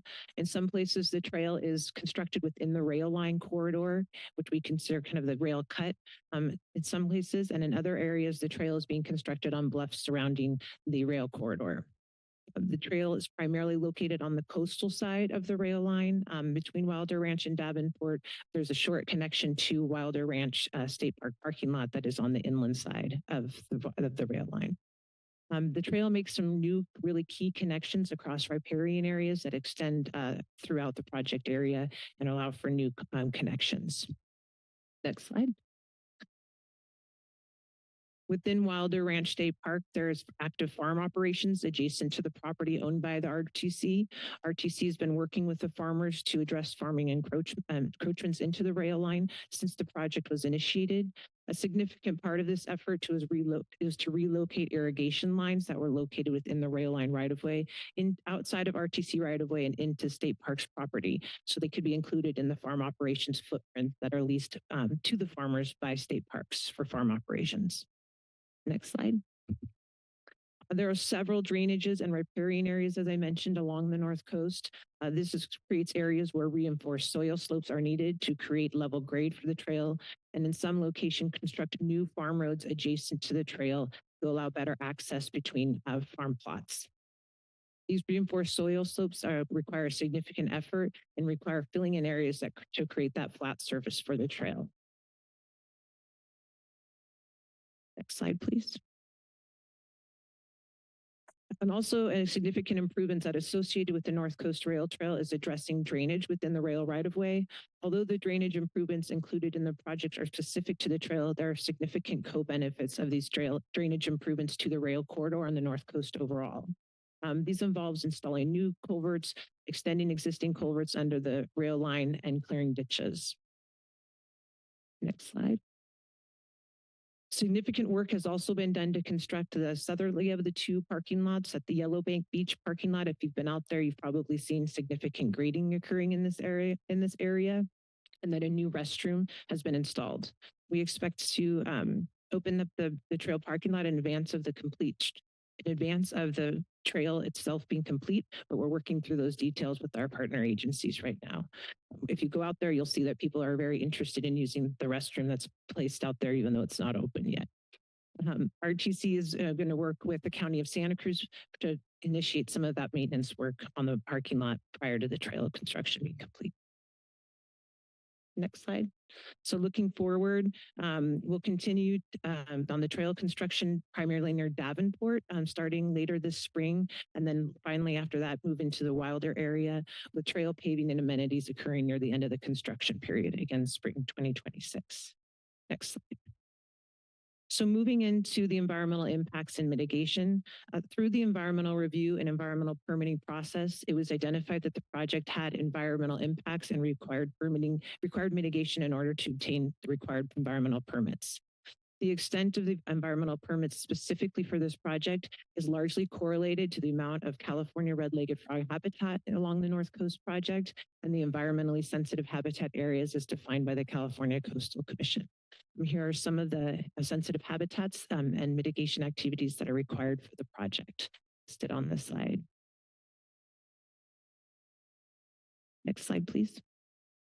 There's a lot of activity associated with the environmental mitigation, the local seed collection, site preparation and planting, some cases irrigation, caging and fencing, and then there are 5 years of monitoring to meet the required, to make sure that the plantings meet the required that they meet the requirements of the permitting agencies to be established. One of the most costly aspects of this environmental mitigation needs is the local seed collection that's needed. It's very labor intensive as well as the plantings. Next slide, please. To give you an idea, the final mitigation and monitoring report and associated work plan identified tens of thousands of plants and that need to be propagated and then planted in the project area. In some respects, the extent of mitigation is a result of the deferred maintenance that occurred in the rail corridor since it was purchased in 2012. Next slide. Very specific. Mitigation can, and when environmental mitigation can include both restoration or enhancement activities, depending on what's proposed in the environmental permits. RTC has been working with our project partners through this regional mitigation planning efforts, a separate planning effort to identify mitigation opportunities that provide the most benefit for environmental resources. The North Coast Rail Trail environmental mitigation is an example of this. Almost all of the environmental mitigation will be restoring sensitive habitats on the North Coast within public lands owned by state parks and the Bureau of Land Management. It'll have multiple benefits to habitats. The reason that this item is before you today is that the project budget approved by the RTC in 2023 is not sufficient to cover the cost of environmental mitigation. Therefore, RTC staff is requesting additional funding for the North Coast Rail Trail environmental mitigation efforts. It is RTC staff's understanding that the extent of the environmental mitigation for this project is far beyond what the federal team is used to seeing, primarily due to the extent of mitigation required under the California Coastal Commission permit. Notably, this is one of the only projects within the jurisdiction of the federal team that is located within the California Commission permitting areas. The current cost estimate for the total mitigation effort for the North Coast Rail Trail is $18.7 million, with RTC's portion estimated to be $4.4 million, which would then leverage the balance of $14.3 million from the FLAP funding. These proportions are based on the existing agreements that RTC has with FLAP, and where it states that RTC is responsible for 23.4% of construction costs for the project. In order to address these additional costs and the environmental mitigation requirements, RTC staff, in coordination with the federal team, is proposing a phased approach to mitigation in order to give us more time to seek cost reduction strategies for some of the mitigation that does not have strict timelines. So therefore, today, RTC staff is requesting a $1.475 million in additional Measure D funds for environmental mitigation, which would leverage the approximately 4.8 in federal funds to complete phase one. RTC would need to return to, staff would need to return to RTC for additional funding requests in the future for additional phase two activities. We plan to do this as part of our 5-year plan update with revised phase two environmentally permitting cost estimates and a funding plan. So your action today would be to authorize the staff, the executive director, to amend the North Coast Environmental Mitigation Costs Memorandum of Agreement with Federal Lands Access Program to add environmental mitigation to the scope, to program additional Measure D active transportation category funds for the phase one environmental mitigation, and as well as amend the fiscal year 24-25 RTC and Measure D budgets accordingly. The other aspect of the staff report is a recommendation to amend the FLAP and Regional Transportation Commission agreement for phase 3 of the North Coast Rail Trail project. Phase 3 of the North Coast Rail Trail involved construction of a new bicycle and pedestrian overpass over Highway 1 at Yellowbank and Panther Beach. This again is a partnership between the Regional Transportation Commission, the Federal Lands Access Program, and Bureau of Land Management. RTC was awarded grant funding for this project in 2022. The new overpass will connect the rail trail and with federally designated facilities on the coastal side of Highway 1. This project is now at 30% design and entering the environmental phase. There's no additional funding requested for this portion of the project. We are requesting that the executive director be authorized to amend the agreement we have with FLAP to add the California Environmental Quality Act work to that agreement to achieve efficiencies with their work with the NEPA, the National Environmental Policy Act work. And that would be instead of RTC having to conduct a separate procurement for that CEQA work. RTC became aware of additional costs for mitigation that exceeded the project budget after the project solicitation was out. When bids were received for the construction project themselves, they were below cost estimates. RTC was supportive of awarding the construction contract with the thought that the Measure D program contingency would cover a portion of the additional environmental mitigation, and that RTC would work with the federal team to reduce mitigation costs. Since then, the federal team obtained a more detailed cost estimate, which significantly increased the total cost estimate for mitigation, and has led us to come to this proposed phased approach that's before you today. And that concludes my report. Thank you, Commissioner. Questions? Yes, I have a couple of questions. There's been some concern that the project is going very slowly. My understanding is that it's on schedule. Could you clarify what the situation is in terms of the ongoing construction and whether it's on schedule or delayed?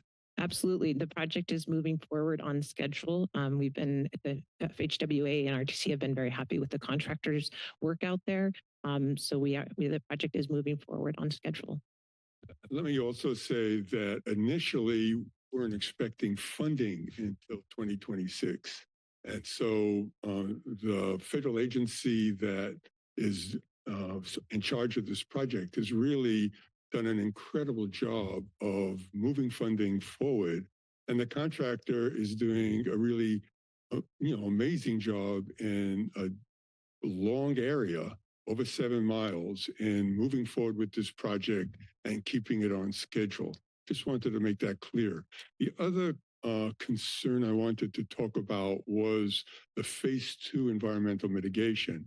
I understand that efforts are being made to try to reduce the estimated cost of that. And so it's possible when that comes back to the commission that in fact it will have less of an impact on the budget than is currently estimated. So talk a little bit about that, please. Yeah, thank you for that question. And I first would like to say that the Federal Lands Access Program team has been incredibly supportive of this project. They did advance the funds by 1 year, and they've also still committed to funding over, approximately 75% of the additional costs for the project. So that's an incredible funding partner for RTC to have. In terms of the phase 2 mitigation, there's a couple of cost reduction strategies that we're looking at. One of them is reevaluating how the definition of coastal scrub is evaluated under the ESHA and included in the Coastal Commission permit requirements. We may have overestimated the amount of mitigation required for coastal scrub by as much as 30%. So we're reviewing that.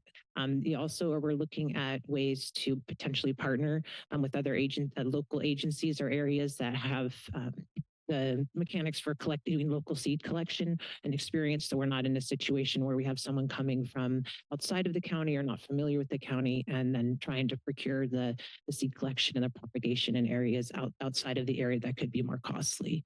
So those are some of the cost reduction strategies. And Ryan, if you had anything else to add, let me know. Is there also, let me just finish my question. Is there also attempts being made to secure other sources of local funding? Yes, we're beginning to explore the other sources of local funding. And I'd also add that another key piece is our partnership with state parks and the Bureau of Land Management, particularly state parks. And we've met with them and they've shared their experience in restoration in these particular areas. And in some cases think that the approach that we have is more robust than needed to meet that permitting criteria. Hi, Grace. Can you all hear me? Yeah, we can hear you, Ryan. Thank you. Great. Hi, I'm Ryan Mathis. I'm the project manager at Central Federal Lands for this effort.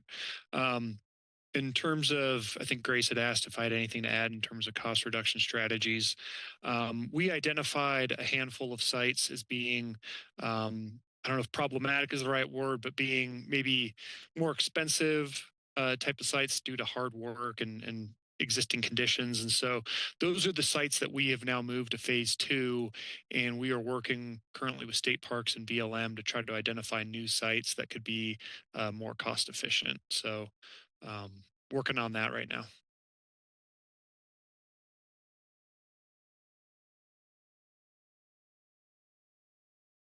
Any other comments or questions from commissioners? All right, go ahead. Yeah. Okay. So I appreciate the efforts to cost mitigate, especially in phase 2. How realistic do we really think that is with what we've seen in terms of rising costs of labor, rising cost of materials? Or are we just essentially kicking this build, down the road a little bit? That's a really good question. I think that we will see some potential cost savings. And particularly if we can come up with strategies that reduce the costs associated with caging and fencing, which we think we can. That's a significant portion of the cost estimate. And then thanks again to Ryan for bringing up looking at the alternative sites. When we did a field visit out there, we saw that some of these sites were very difficult to access, and that was adding significant cost to the cost estimate. So I do think it's a very worthwhile effort to postpone some of that work to try to achieve some cost savings. Thanks. I appreciate that. I appreciate the consideration. I guess my next is more of a comment than it is a question, but I have significant concern about our burn rate of, and especially cost overruns from segments 1 through 12 here. And I'm concerned that there won't be the ability to fully fund the rest of the South County projects. And so it's just something that I plan to keep an eye on to see what we're doing in terms of those cost over. I have trouble with cost overruns to begin with, but when I see it and I see the effective burn rate that we're going through right now with the Measure D active transportation funds, I'm concerned about whether we're really going to be able to have those funds and leverage the things that we want to. So again, not a question, just more of a statement and more of my caution around this. Understood. One question to that. It was mentioned that we're seeking other local funding sources. Could you just mention what those are? I mean, are we talking about like a Measure Q application here or something like that? No, I hadn't considered Measure Q application, but thanks for that idea. I will consider that. Actually, we were going to seek reach out to the Coastal Conservancy and continue to work on our partnership with them. They've been a strong supporter of this project. They've asked a lot of questions about the environmental mitigation effort. They haven't made any commitments to fund the environmental mitigation, but we're certainly have been a strong partner. They've provided over about $1.4 million for this project already and would like to see it complete. And then also another partner that we've had in this project is the Land Trust. And so we'll be speaking with them to see if there's any opportunities for partnership. It'd be great if we could get the Coastal Commission to contribute more money, since it sounds like it's their requirements that are largely driving up the project costs. Thanks. Thank you. Anybody else? And I'm going to go to the public. Would the public to weigh in this item of the agenda?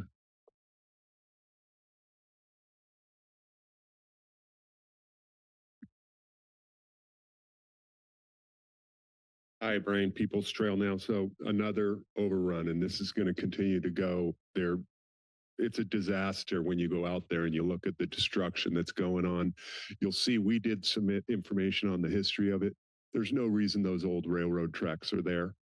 And we should be looking at the railroad tracks was part of putting the trail on the railroad tracks was part of the original EIR. That original EIR showed that our proposed trail on the tracks was significantly less costly, significantly less damaging to the environment. We asked you to say, okay, RTC staff, include an evaluation to say, can we incorporate, at least in those sections, look at the railroad bed sections as a location to lower cost. You guys are burning all the money. This is just a great example of, yeah, we're okay. We're on budget. You're not on budget.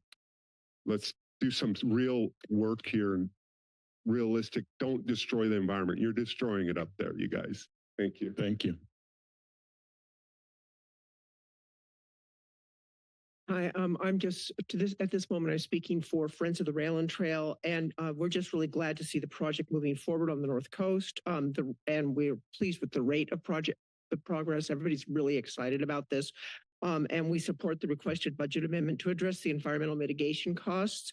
I'm excited about the imaginative ways in which they're thinking of both doing offsite mitigations, but in a cost-effective way. And we really appreciate all the agencies that are involved and the private organizations like the Land Trust, and we really appreciate just the level of cooperation so we can build a beautiful ADA accessible trail that's going to really provide greater safety for cyclists. It's going to really just be a wonderful addition to our North Coast. Thank you. Thank you. See no one else? Anybody over Zoom? We do not have any speakers on Zoom. I'll close that up. Commissioner Searle, any question? Thank you. I'm going to ask some questions just because I don't know, and I feel like if I don't know the answers, probably other people don't know too either. But, you know, when I was I watched online the virtual ZPERT Tuesday night, I think it was, and it looked to me like the end of the line was going to either be Depot Park, that I'm saying that right, Depot Park or Natural Bridges. So why is it that we're keeping rails north of that area? That's a good question. Just as in other areas of the rail line, in order to remove the rails, you would need to go through the rail banking process. So that's a similar process that would be needed. And there's also been a vision for a potential excursion train if there was a private partnership that could be feasible in the long term. Okay, thank you.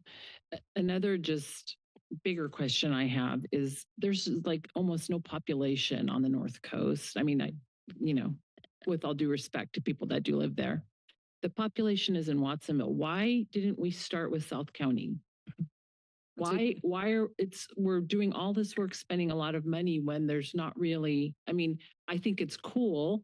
I'm glad people will be able to use it and go do some beautiful recreation, but it just doesn't, anyway, it just doesn't make sense to me why we started on the North Coast.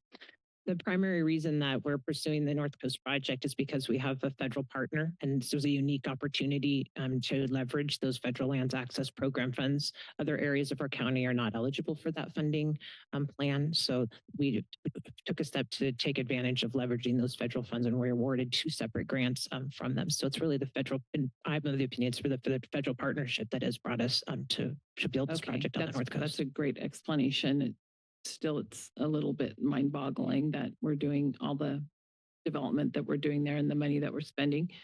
And then finally, is it possible because there's a few of us up here that are new and might not have been paying attention. Like I really honestly haven't been paying attention too much to these issues over the last few years. Is it possible to bring back a report on just rail banking, what it means, what the options are, and is it feasible for us now? I'd like to ask that. Thank you. Yeah. I mean, you could direct staff to bring back a report on rail banking.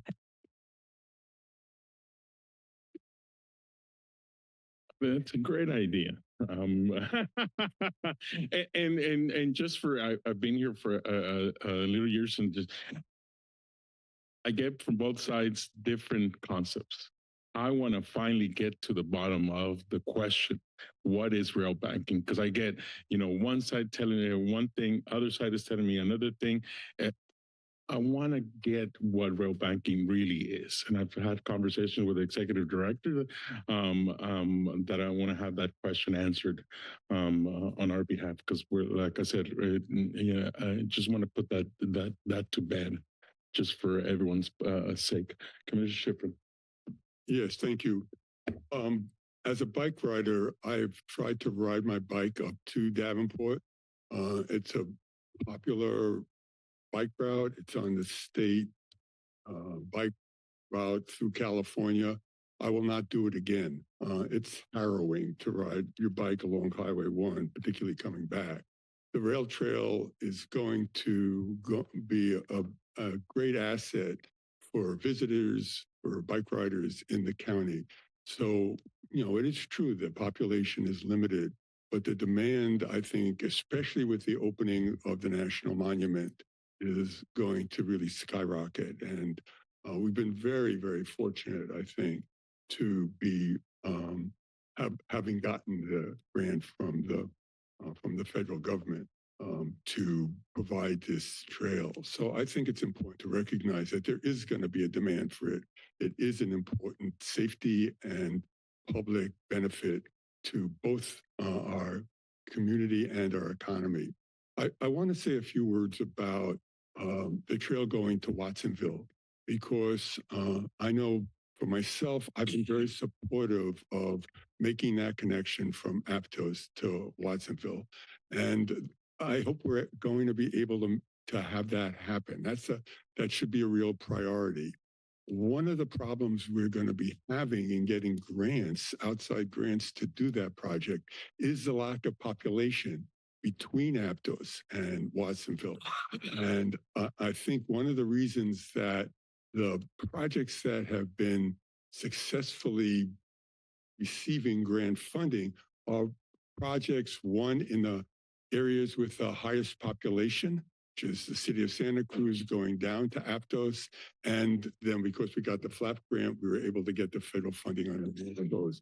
So I think there really is a need to be thinking about how we're going to be able to fund the remaining segments between Aptos and Watsonville, because providing that connection is very important.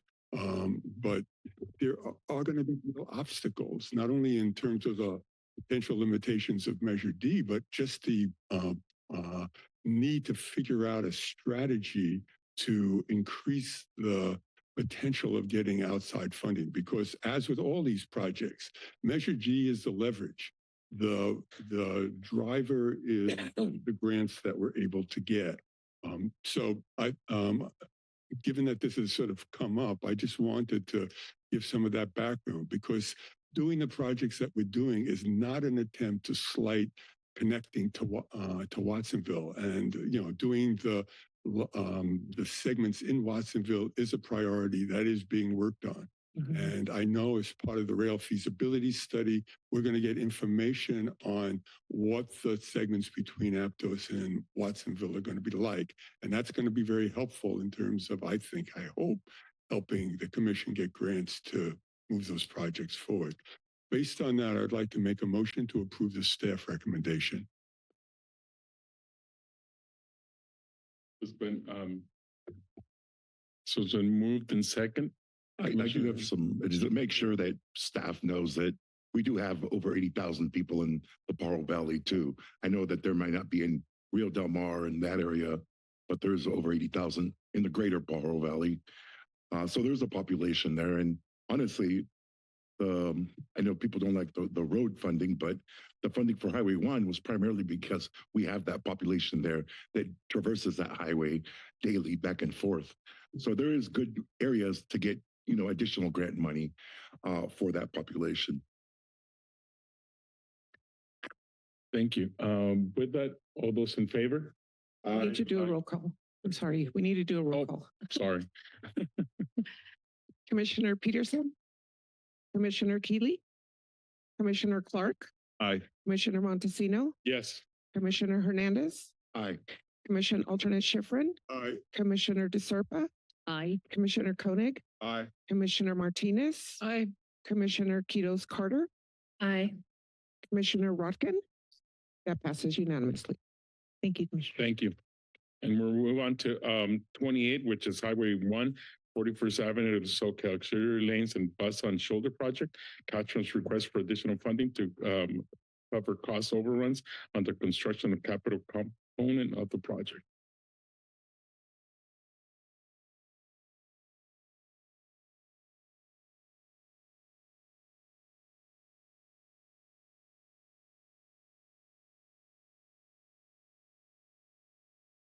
Good morning, Chair and members of the Commission, or good afternoon. My name is Brian Small, your staff. Today I'm here alongside Madeline Jacobson and Tim Lang from Caltrans.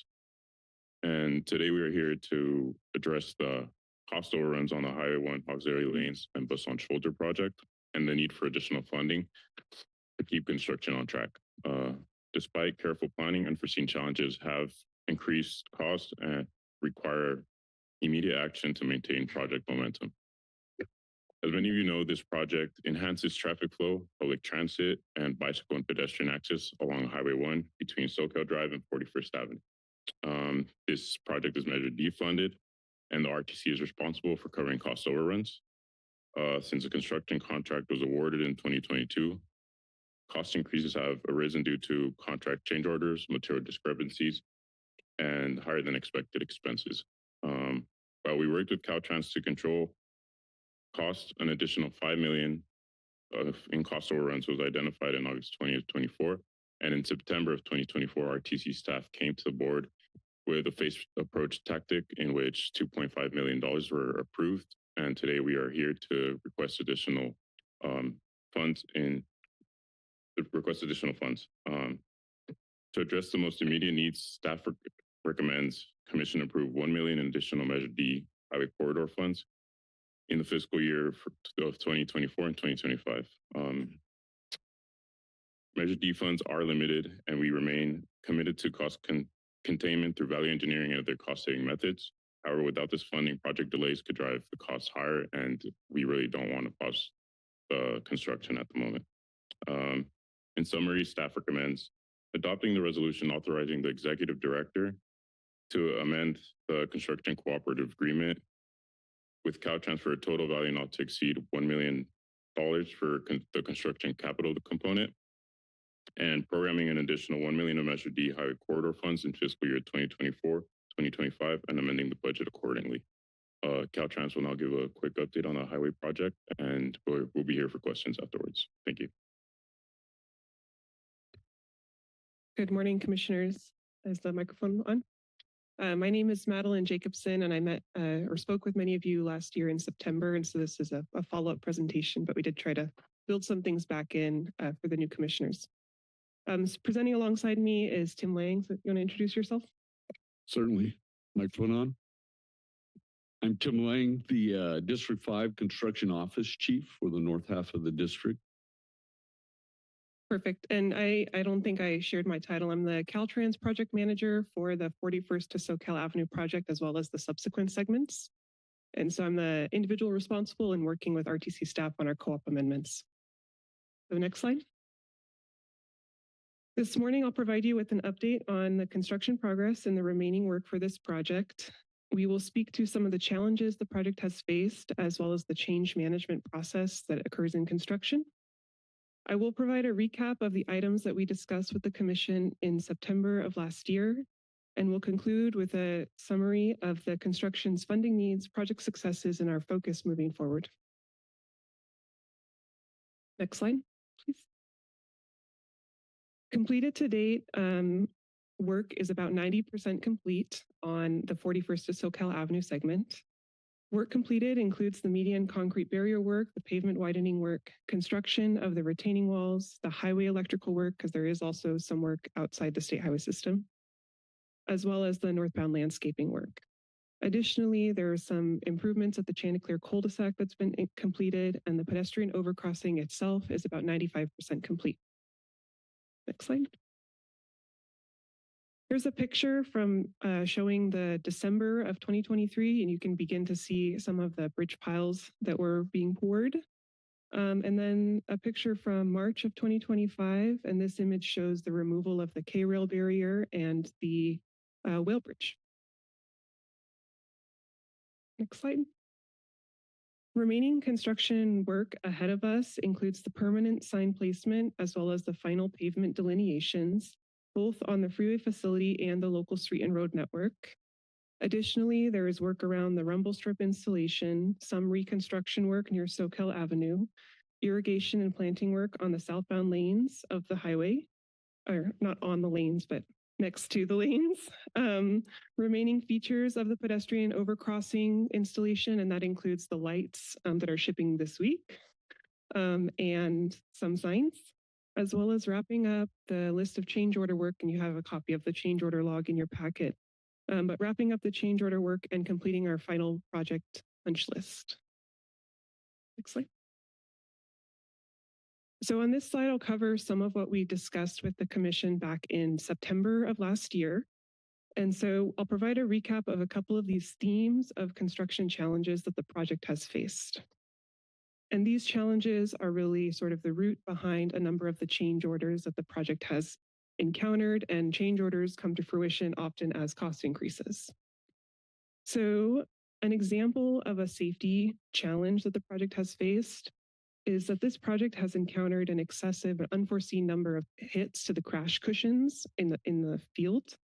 And there's a picture of what that is on the slide. And each one of these hits causes us to have to reinstall. And so there is some funding that's included typically for reinstalling crash cushions for expected rates, but what we've seen here is above and beyond what's typical. Additionally, another example of a safety challenge was we did have to develop and implement a pedestrian safety access route for the project that was not originally in the plans. An example of a design challenge or an unforeseen field condition is when we have a design modification that is triggered by a difference between what's in the plans and the existing field conditions. And this has happened, for example, on some features related to drainage or elevation. Another example of an unforeseen challenge is things like utility conflicts or unsuitable existing materials, and that's like soil conditions is an example of that.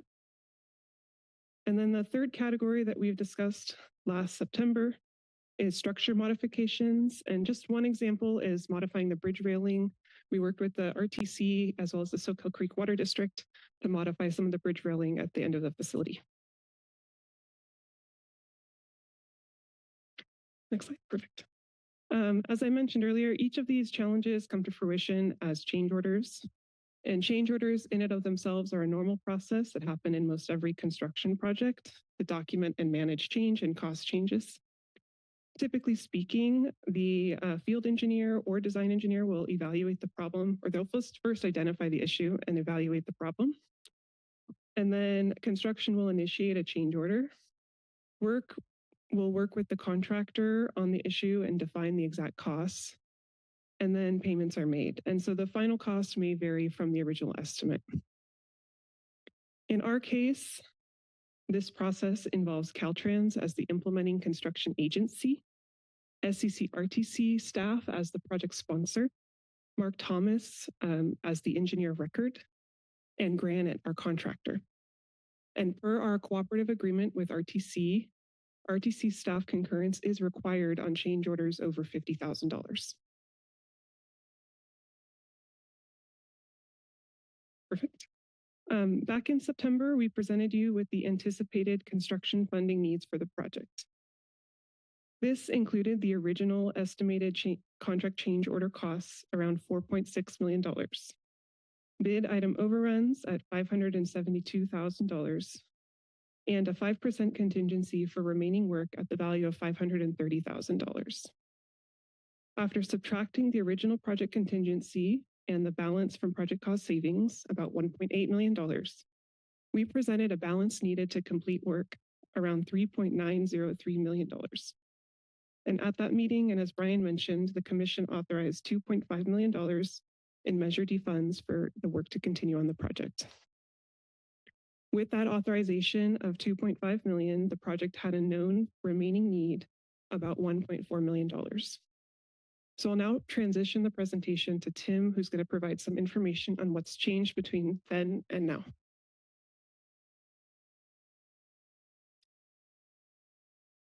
Okay, so moving forward here, as we head towards the finish line with a expected completion date of early summer of this year, we just have a couple of months left. Since our last visit in September, moving forward to that finish line, we've continued to experience some significant challenges, as Madeline discussed. Most of them land in the category of unforeseen conditions, like we saw in the middle picture a few slides back. They include unsuitable material in the median. So further excavation in the median, we encountered some material that had to be over excavated and replaced with suitable material. Median barrier tie-ins. This is where we were connecting new barriers to old barriers, and what we had planned didn't actually meet up with the actual barriers that were in the field. Another unforeseen condition. At the Chanticleer cul-de-sac driveway, drainage grade revisions. Soquel Avenue, we had some cross slope and drainage issues. And then additional southbound landscaping, as well as bridge deck methacrylate that will be applied to the overcrossing. Explain what that is. Methacrylate? Yes, it's a type of surfacing that is used to extend the life of the surface. And trucking roadway excavation, just a little bit on that one. So we knew about that issue as a potential change order identified in September, did some initial projections for the cost of that. At that time, that projection was a bit underestimated. So now with having some new information from the contractor, the revised estimate now shows an additional cost there. Next slide. So following up with those issues, we have some of the examples shown here in the pictures. So on the left, you see the median barrier tie-ins. At the column of the bridge there, that's the new barrier. And what we've seen is now tying that into the existing barrier, there's a significant offset, resulting in additional work to be done to match that in. The next picture is the additional southbound landscape. This was unforeseen because, well, actually it's combined with that end terminal that you see in the picture there. that was flared out and had to be the adjacent embankment there had to be regraded, which now requires additional planting at the end of the project to cover up the disturbance there.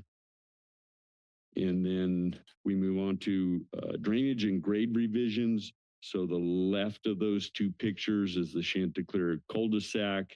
And again, so that the sidewalk you see in the back is the new sidewalk built to ADA standards as designed, but it doesn't quite match in alignment or elevation to the existing curb that you see in the picture there, resulting in grade revisions. We also see some ponding there that requires some drainage that wasn't originally anticipated. And then the last picture on the right there is Soquel Avenue. Soquel Avenue, as it was designed, what we now see in the field does not meet the county requirements for cross slopes or their roadways, their standard. And RTC is helping us navigate through that. There may be a flexibility there to continue or maybe have a hybrid of the two designs, or the standard and the design, maybe to reduce some of those costs. If we have to go to the full standard requirement, it will be a significant cost. So to be determined on that one. Back to Madeline. So the next couple slides will be a recap of the funding needs and sort of our successes and our focus moving forward. So on this slide, this is a summary of the overall construction capital funding needs to complete the project. So as discussed with the commission back in September, we had an outstanding balance of expected need of $1.4 million in anticipated project costs and change order work. As Tim presented, there's been a number of issues that have been identified in the field and added additional project costs totaling just over $1.1 million. The third category shown is non-change order adjustments since September. And this category of non-change order adjustments include items like bid item adjustments, where the actual cost is different from the bidded cost. Remaining contingency balance, so that's at 5% of the remaining work. And those are a couple examples of what is in the non-change order work costs. And so that non-change order work is about $206,000. And so in summary, we're presenting expected balance of funds needed for remaining work of $2,738,594.24. Next slide. While this project team has faced some challenges in the field and the project financially as a whole, there are a lot of successes for us to be proud of as a team. And so as shared back in September, we did secure a Success in Motion for Partnering Award for successful project collaboration between Caltrans, Granite, our contractor, RTC, Mark Thomas, and the county, all partners in the effort. And the project team remains committed to partnering as we wrap up this project in its final stages. Additionally, our contractor and our teams out in the field have maintained a safe and productive job site. Financially, our team has creatively avoided nearly $4 million in potential conflicts or claims. Additionally, we've navigated challenges. As we've navigated these design challenges in the field, our contractor, Granite, has remained flexible to perform other work as the design resolutions are sought on some of those issues that we've discussed. And lastly, we're working with the RTC to advance their request of the earlier opening of the pedestrian overcrossing anticipated May 14th. Next slide. So our goal at this point is to continue in close coordination with the RTC, Granite, and all our project partners to complete this contract on time. Moving forward, we're focused on ensuring the funds are available to complete the work, with the $1 million of funds before you today as a co-op amendment. And we seek to return to your May commission meeting for the remaining balance of funding needed to complete the project. We are focused on wrapping up the pedestrian overcrossing for the anticipated ribbon cutting in mid-May. completing the remaining contract and contract change order work, and resolving all the outstanding issues and potential project claims. If all the funding is secured as presented, we are anticipating project completion of the 41st Avenue to Soquel segment of the project in the early summer of this year, in 2025. And so with that, I don't know if Brian wanted to add anything else, but that concludes our presentation and we're here to answer your questions. Thank you, since Brian is quiet. So any questions? None? Oh, go ahead, Mr. Commissioner Peters. Why the two requested funding amounts are being split between this meeting and in May? Sarah, you gonna answer that one? Sure. So the approach that we'd like to take, because some of these numbers are estimates, and even today, looking at the screen and seeing the numbers are different than the last time I saw them. So we want to take a phased approach because we want to make sure, basically RTC staff wants to make sure that all these costs are substantiated before we are committing the funds. And we have not been able to confirm that to date. That's why we're recommending 1 million now, and future, expect a future item, if needed. And it sounds like it is needed. So thank you. Commissioner Koenig. Thank you. Yeah, so clarity on that. Our staff report mentioned that there's about $3.4 million that where we basically don't have actual costs. It's just estimates at this point. So, even the $1 million that we'd be approving and we've approved 2.5 million. The million that we're approving today, would still be based on estimates. Is that correct? Yeah, that's actually based on payments anticipated this month getting to May. So that money is definitely accounted for and will be paid out to the contractor.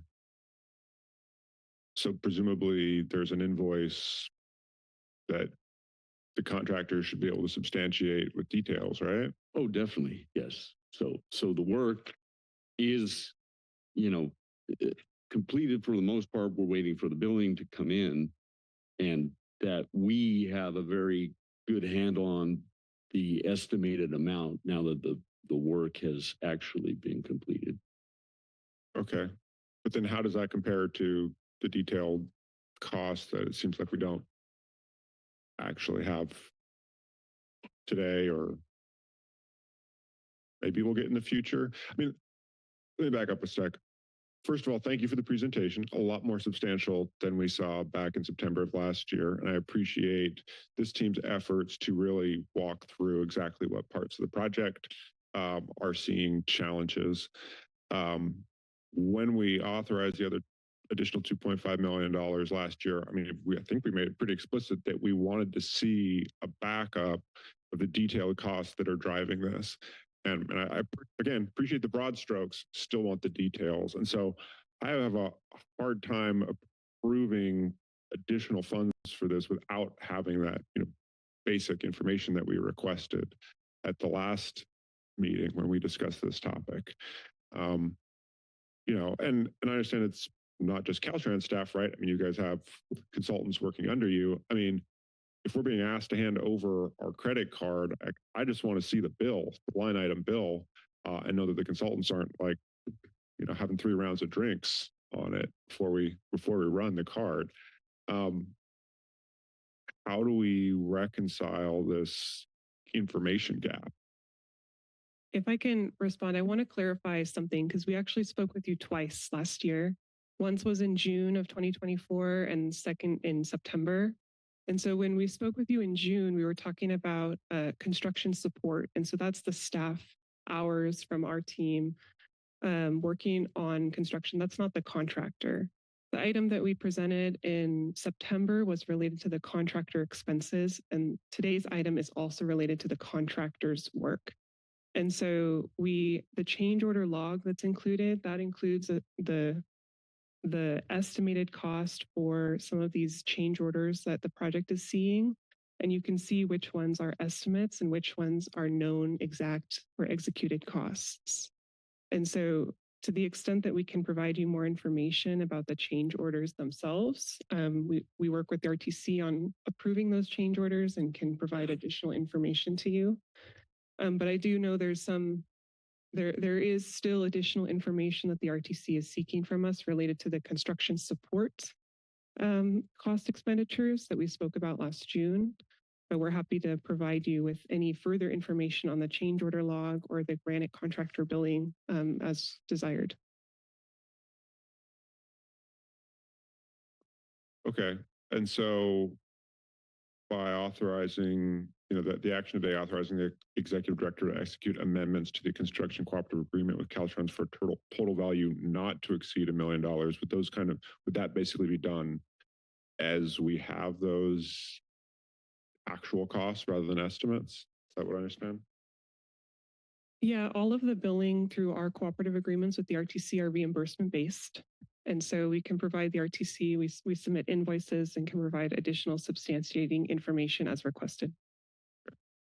Makes me feel a little bit more comfortable. We're approving an up to $1 million amount that will be, we'll see the actual line item receipts for before paying. All right, thank you. Thank you. Any other questions? Seeing none, Director Dietz. Yeah, I just wanted to clarify if I could that, we're getting close to finishing this contract, and our goal all along has been to work in partnership with RTC to finish out the work, and there's been a lot of changes along the way. These projects, it's typical for there to be unforeseen conditions when you start digging under the ground. We do everything we can in the course of a project to do subsurface investigations, to identify where there's utility lines, to identify where there's structural elements being placed that could be in conflict with those. So in this case, we're depending on design plans from a consultant that Caltrans had some oversight of, but largely we get there and we begin construction. We are working in partnership with RTC staff who are engaged in the construction of the contract, as well as the contractor, as well as Caltrans staff who are out there in the field trying to do the best we can, experiencing these on the fly, unforeseen conditions. Delays cost money, and there are costs associated with these unforeseen conditions that we experienced. I just want to give caution to the board. We have to come back in May for more dollars. We're saying these are estimates because to some degree they are, but they're also pretty well known at this point in time. So I just want there to not be a misimpression that we'll be back in May, maybe for additional cost, maybe not. At this point in time, there's a high level of certainty. And in fact, if we can't move forward with the confidence that we can come back in May with some degree of certainty we'll get the funds, we really are in a place where we should tell our contractor to stop work. So we're in this together. We have been, but we also start to be in a precarious position if we're authorizing work that the sponsor can't pay for. So we're getting close to that point. And we just want to make sure that we're here in partnership to finish this job, because we're getting to that point where we're running out of work, but the contractor's out there working in good faith that we're going to pay the bills. So thank you for that. I'm going to go out to the public. Would the public to weigh in this item of the agenda? See none. Anybody over Zoom? We don't have anybody over Zoom. Nobody over Zoom. And come back, Commissioner Rockin. A brief comment. I think most people know I'm not excited about this project overall, but the voters gave us money to do this project as part of Measure D, and I think when the public give you money, you should spend it on what they give it to you for. And I wish the people who don't like the train would give us the same courtesy, because the public also gave us money for that project. But I have to say, there are some benefits to this particular project, particularly the bus on shoulder is a positive piece of it. If there's anything positive in this project, I think that's a big thing for us that actually would make a difference for people who are trying to get to Santa Cruz from Watsonville and back. And so I'm going to support this project. I know that these cost overruns, we don't really have an option. You can't sort of leave this project where it is now or go, oh, I supported it up till now, but I'm going to walk away from it. It doesn't make any sense. It needs to be finished where it is. And so I'm going to support this, even though I think in the long run, this was not a wise decision, but it's what the public gave us and we should follow through. Thank you. And I'll make a motion that we approve the staff recommendation. Oh, sorry. So, I'd just like to state that I hope that the lessons learned on this project can be applied to the Bay to State Park project, because you have a lot of the same elements with the bridges and other things. When you describe this, where the bridge is going to land and some of the challenges you ran into there, specifically with the Mar Vista Bridge, I think it's really important to try and get ahead of that so that we know that information ahead of time. And I'm looking forward to the project. Thanks, Mike. thank you. Thank Commissioner Clark. Yeah, Chair. So go ahead. I do appreciate the fact that we were ahead of schedule here, right? I mean, wasn't this project originally, maybe this is a great just example of under promising and over delivering, which is, good on you for that. That part's going well. But I think we were originally expecting this at the end of the year, and be talking about an early summer completion date is awesome, especially given the misery that the city is perpetrating on the community right now with their Murray Street Bridge project. Well, let me announce the first, Commissioner Rockin, and I think second was Commissioner Keeley. So with that, go ahead, Commissioner. I have a question about the negotiations with the contractor. Is it fair to say that as a result of the negotiations, the contractor is satisfied with the amounts that are being proposed? Yes. Those are all agreed upon, upfront in a change order, right? Signed and agreed. They go do the work, we pay the bill. Because I remember when the Morrissey project and the Highway 1, Highway 9 project was done, the commission ended up in a lawsuit with the contractor. And I don't remember what that all resulted from, but it would be very unfortunate if we ended up in that kind of a situation again. So I think I'm asking a question to the extent that the contractor is not at odds with either Caltrans or the RTC. That's a real, seems to me a real benefit. Yeah, and 2 points on that one. One is, like Madeline demonstrated in the presentation, the partnering effort, right? We have established a really good relationship with the contractor. They've been flexible. We've been able to provide what we can, in terms of direction on where they can work when we're working through the challenges. So that relationship and the partnering that comes with it has went a long way in negotiating costs, paying bills, and kind of getting through the financial aspect of it. As well, a good indicator of that relationship is what we call potential claims during the life of the contract.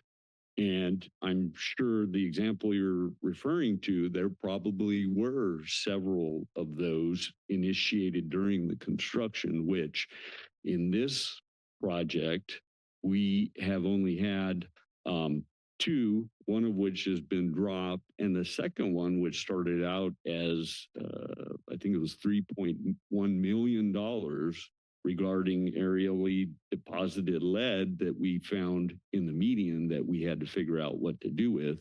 Well, we've been working with the contractor through that claim in resolution, and what we ended up finding in collaboration is that we could use that material with the lead content in it in some of our fill. So, while it had lead in it, as long as we buried it, then we were able to use that as a material recycled in the project. And now from that potential $3.1 million claim that we would have possibly fought over to the end as an additional cost has now went down to, I think we're at about 300,000. And even that we're working through as we get to the end here, going through all the bills and the costs associated with it. But the actual dispute has kind of went away. Thank you. That's actually helpful. Yeah. I wanted to ask the maker of the motion and the second if they would agree to a small amendment. The staff report just recommends approving the $1 million and amending our budget. Given what we heard from Caltrans, this needs to be on our next agenda, and I think that's the intent. But I'd like to see if it's okay with the maker of the motion and the second to add to the motion to continue this item as well, or bring back this item on the May agenda for further consideration. That is acceptable. Agreeable. So it's been agreed to. So see no other comments? Roll call, please. Chair, we have a member of the public that just raised their hand. I don't know if you want to open up the comments again. It's fine. We'll move on. We'll move on. Okay. Commissioner Peterson, Commissioner Keeley, Commissioner Clark. Aye. Commissioner Montesino, Yes. Commissioner Hernandez. So it looks like he might have left. Commissioner Alternate Schifrin. Aye. Commissioner Serpa. Aye. Commissioner Koenig. Aye. Commissioner Martinez. Aye. Commissioner Downing. Aye. Commissioner Quitos Carter. Aye. Commissioner Watkin. Aye. That passes unanimously. Thank you. So now we're moving to our last item of the agenda, which is an important one. 29 is fiscal year 2025-2026 proposed budget. Bringing my Ms. Tracy. ginormous laptop here for you. My name is Tracy New. I'm your Director of Finance and Budget from your RTC staff. I'm going to make this quick because everybody's hungry for lunch. The Budget Administration and Personnel Committee met on March 13th to review the fiscal year 25-26 RTC and Measure D budgets. Adopting the fiscal year 25-26 budget in April helps inform the budgets of the cities, county, and transit agencies receiving Transportation Development Act, State Transit Assistance, State of Good Repair, Measure D, and other state allocations that are apportioned or programmed by the RTC. There were a couple of changes to the RTC budget presented to the Budget and Personnel Committee on March 13, including 2 contracts approved during the consent agenda item, as well as a small amendment to the plan for a planning grant that was shifted to future years. The budget is balanced. We're using our current fund balances with pay-go capacity as well as our cash reserves. And we heard earlier that we will be bringing back later on this year some options for financing at that time. So the Budget and Administration Personnel Committee and staff recommend that the RTC or the Santa Cruz County Regional Transportation Commission adopt the resolution approving the proposed fiscal year 25-26 RTC budget and work program and Measure D budget, accept the Transportation Development Act revenue forecast for fiscal year 25-26, accept the Measure D revenue forecast for 25-26 through 29-30, and accept the 30-year revenue projection, which incorporates the Hinderleiter-Delamis forecast for fiscal years 25-26, and accept the 5-year revenue estimates for the Measure D recipients, which incorporate the HDL forecast for 25-26 and calculation of the revenue distribution for local jurisdictions with updated data. Thank you. With that, any questions? Seeing none, I'll go out to the public. I would like public like to weigh in any item of the agenda. This item. Seeing none, anybody over Zoom? We have no one on Zoom. So I'll bring back to the commission. Commissioner Schifrin. Yes, the Budget and Administration Personnel Committee recommended the proposed budget, and we're supportive of it. I did have questions as to whether there were any changes that were made between the time the committee made the recommendation and it coming before us. And I understand that there were a few really minor ones. So I'm willing, I'm supportive and I'm willing to make the motion to support the staff recommendation, but I would like to request that in the future, if there are changes, even if they're minor, it should be included in the staff report that comes to the commission. I understand that things happen after the Budget and Administration Committee acts, but it's important to have that understanding that what comes before the commission is, if it's recommended by the committee, it should include any other changes. So I would move the staff recommendation on this item. So it's been moved and seconded by Mr. Commissioner Schifrin and Commissioner Keeley. Any other questions? Seeing none, can I get a roll call? Commissioner Peterson, Commissioner Keeley, Commissioner Clark, Aye. Commissioner Montesino, Yes. Commissioner Alternate Schifrin, Aye. Commissioner DeSerpa, Aye. Commissioner Koenig, Commissioner Martinez, Commissioner Downing, Aye. Commissioner Kitos Carter, Aye. Commissioner Rotkin. Aye. That passes unanimously. So thank you for that. So that's it for the commission. So our next meeting will be May 1st at 9 a.m. at the Capitola Chambers. So we'll see you there. And host will be Commissioner Peterson. Thank you.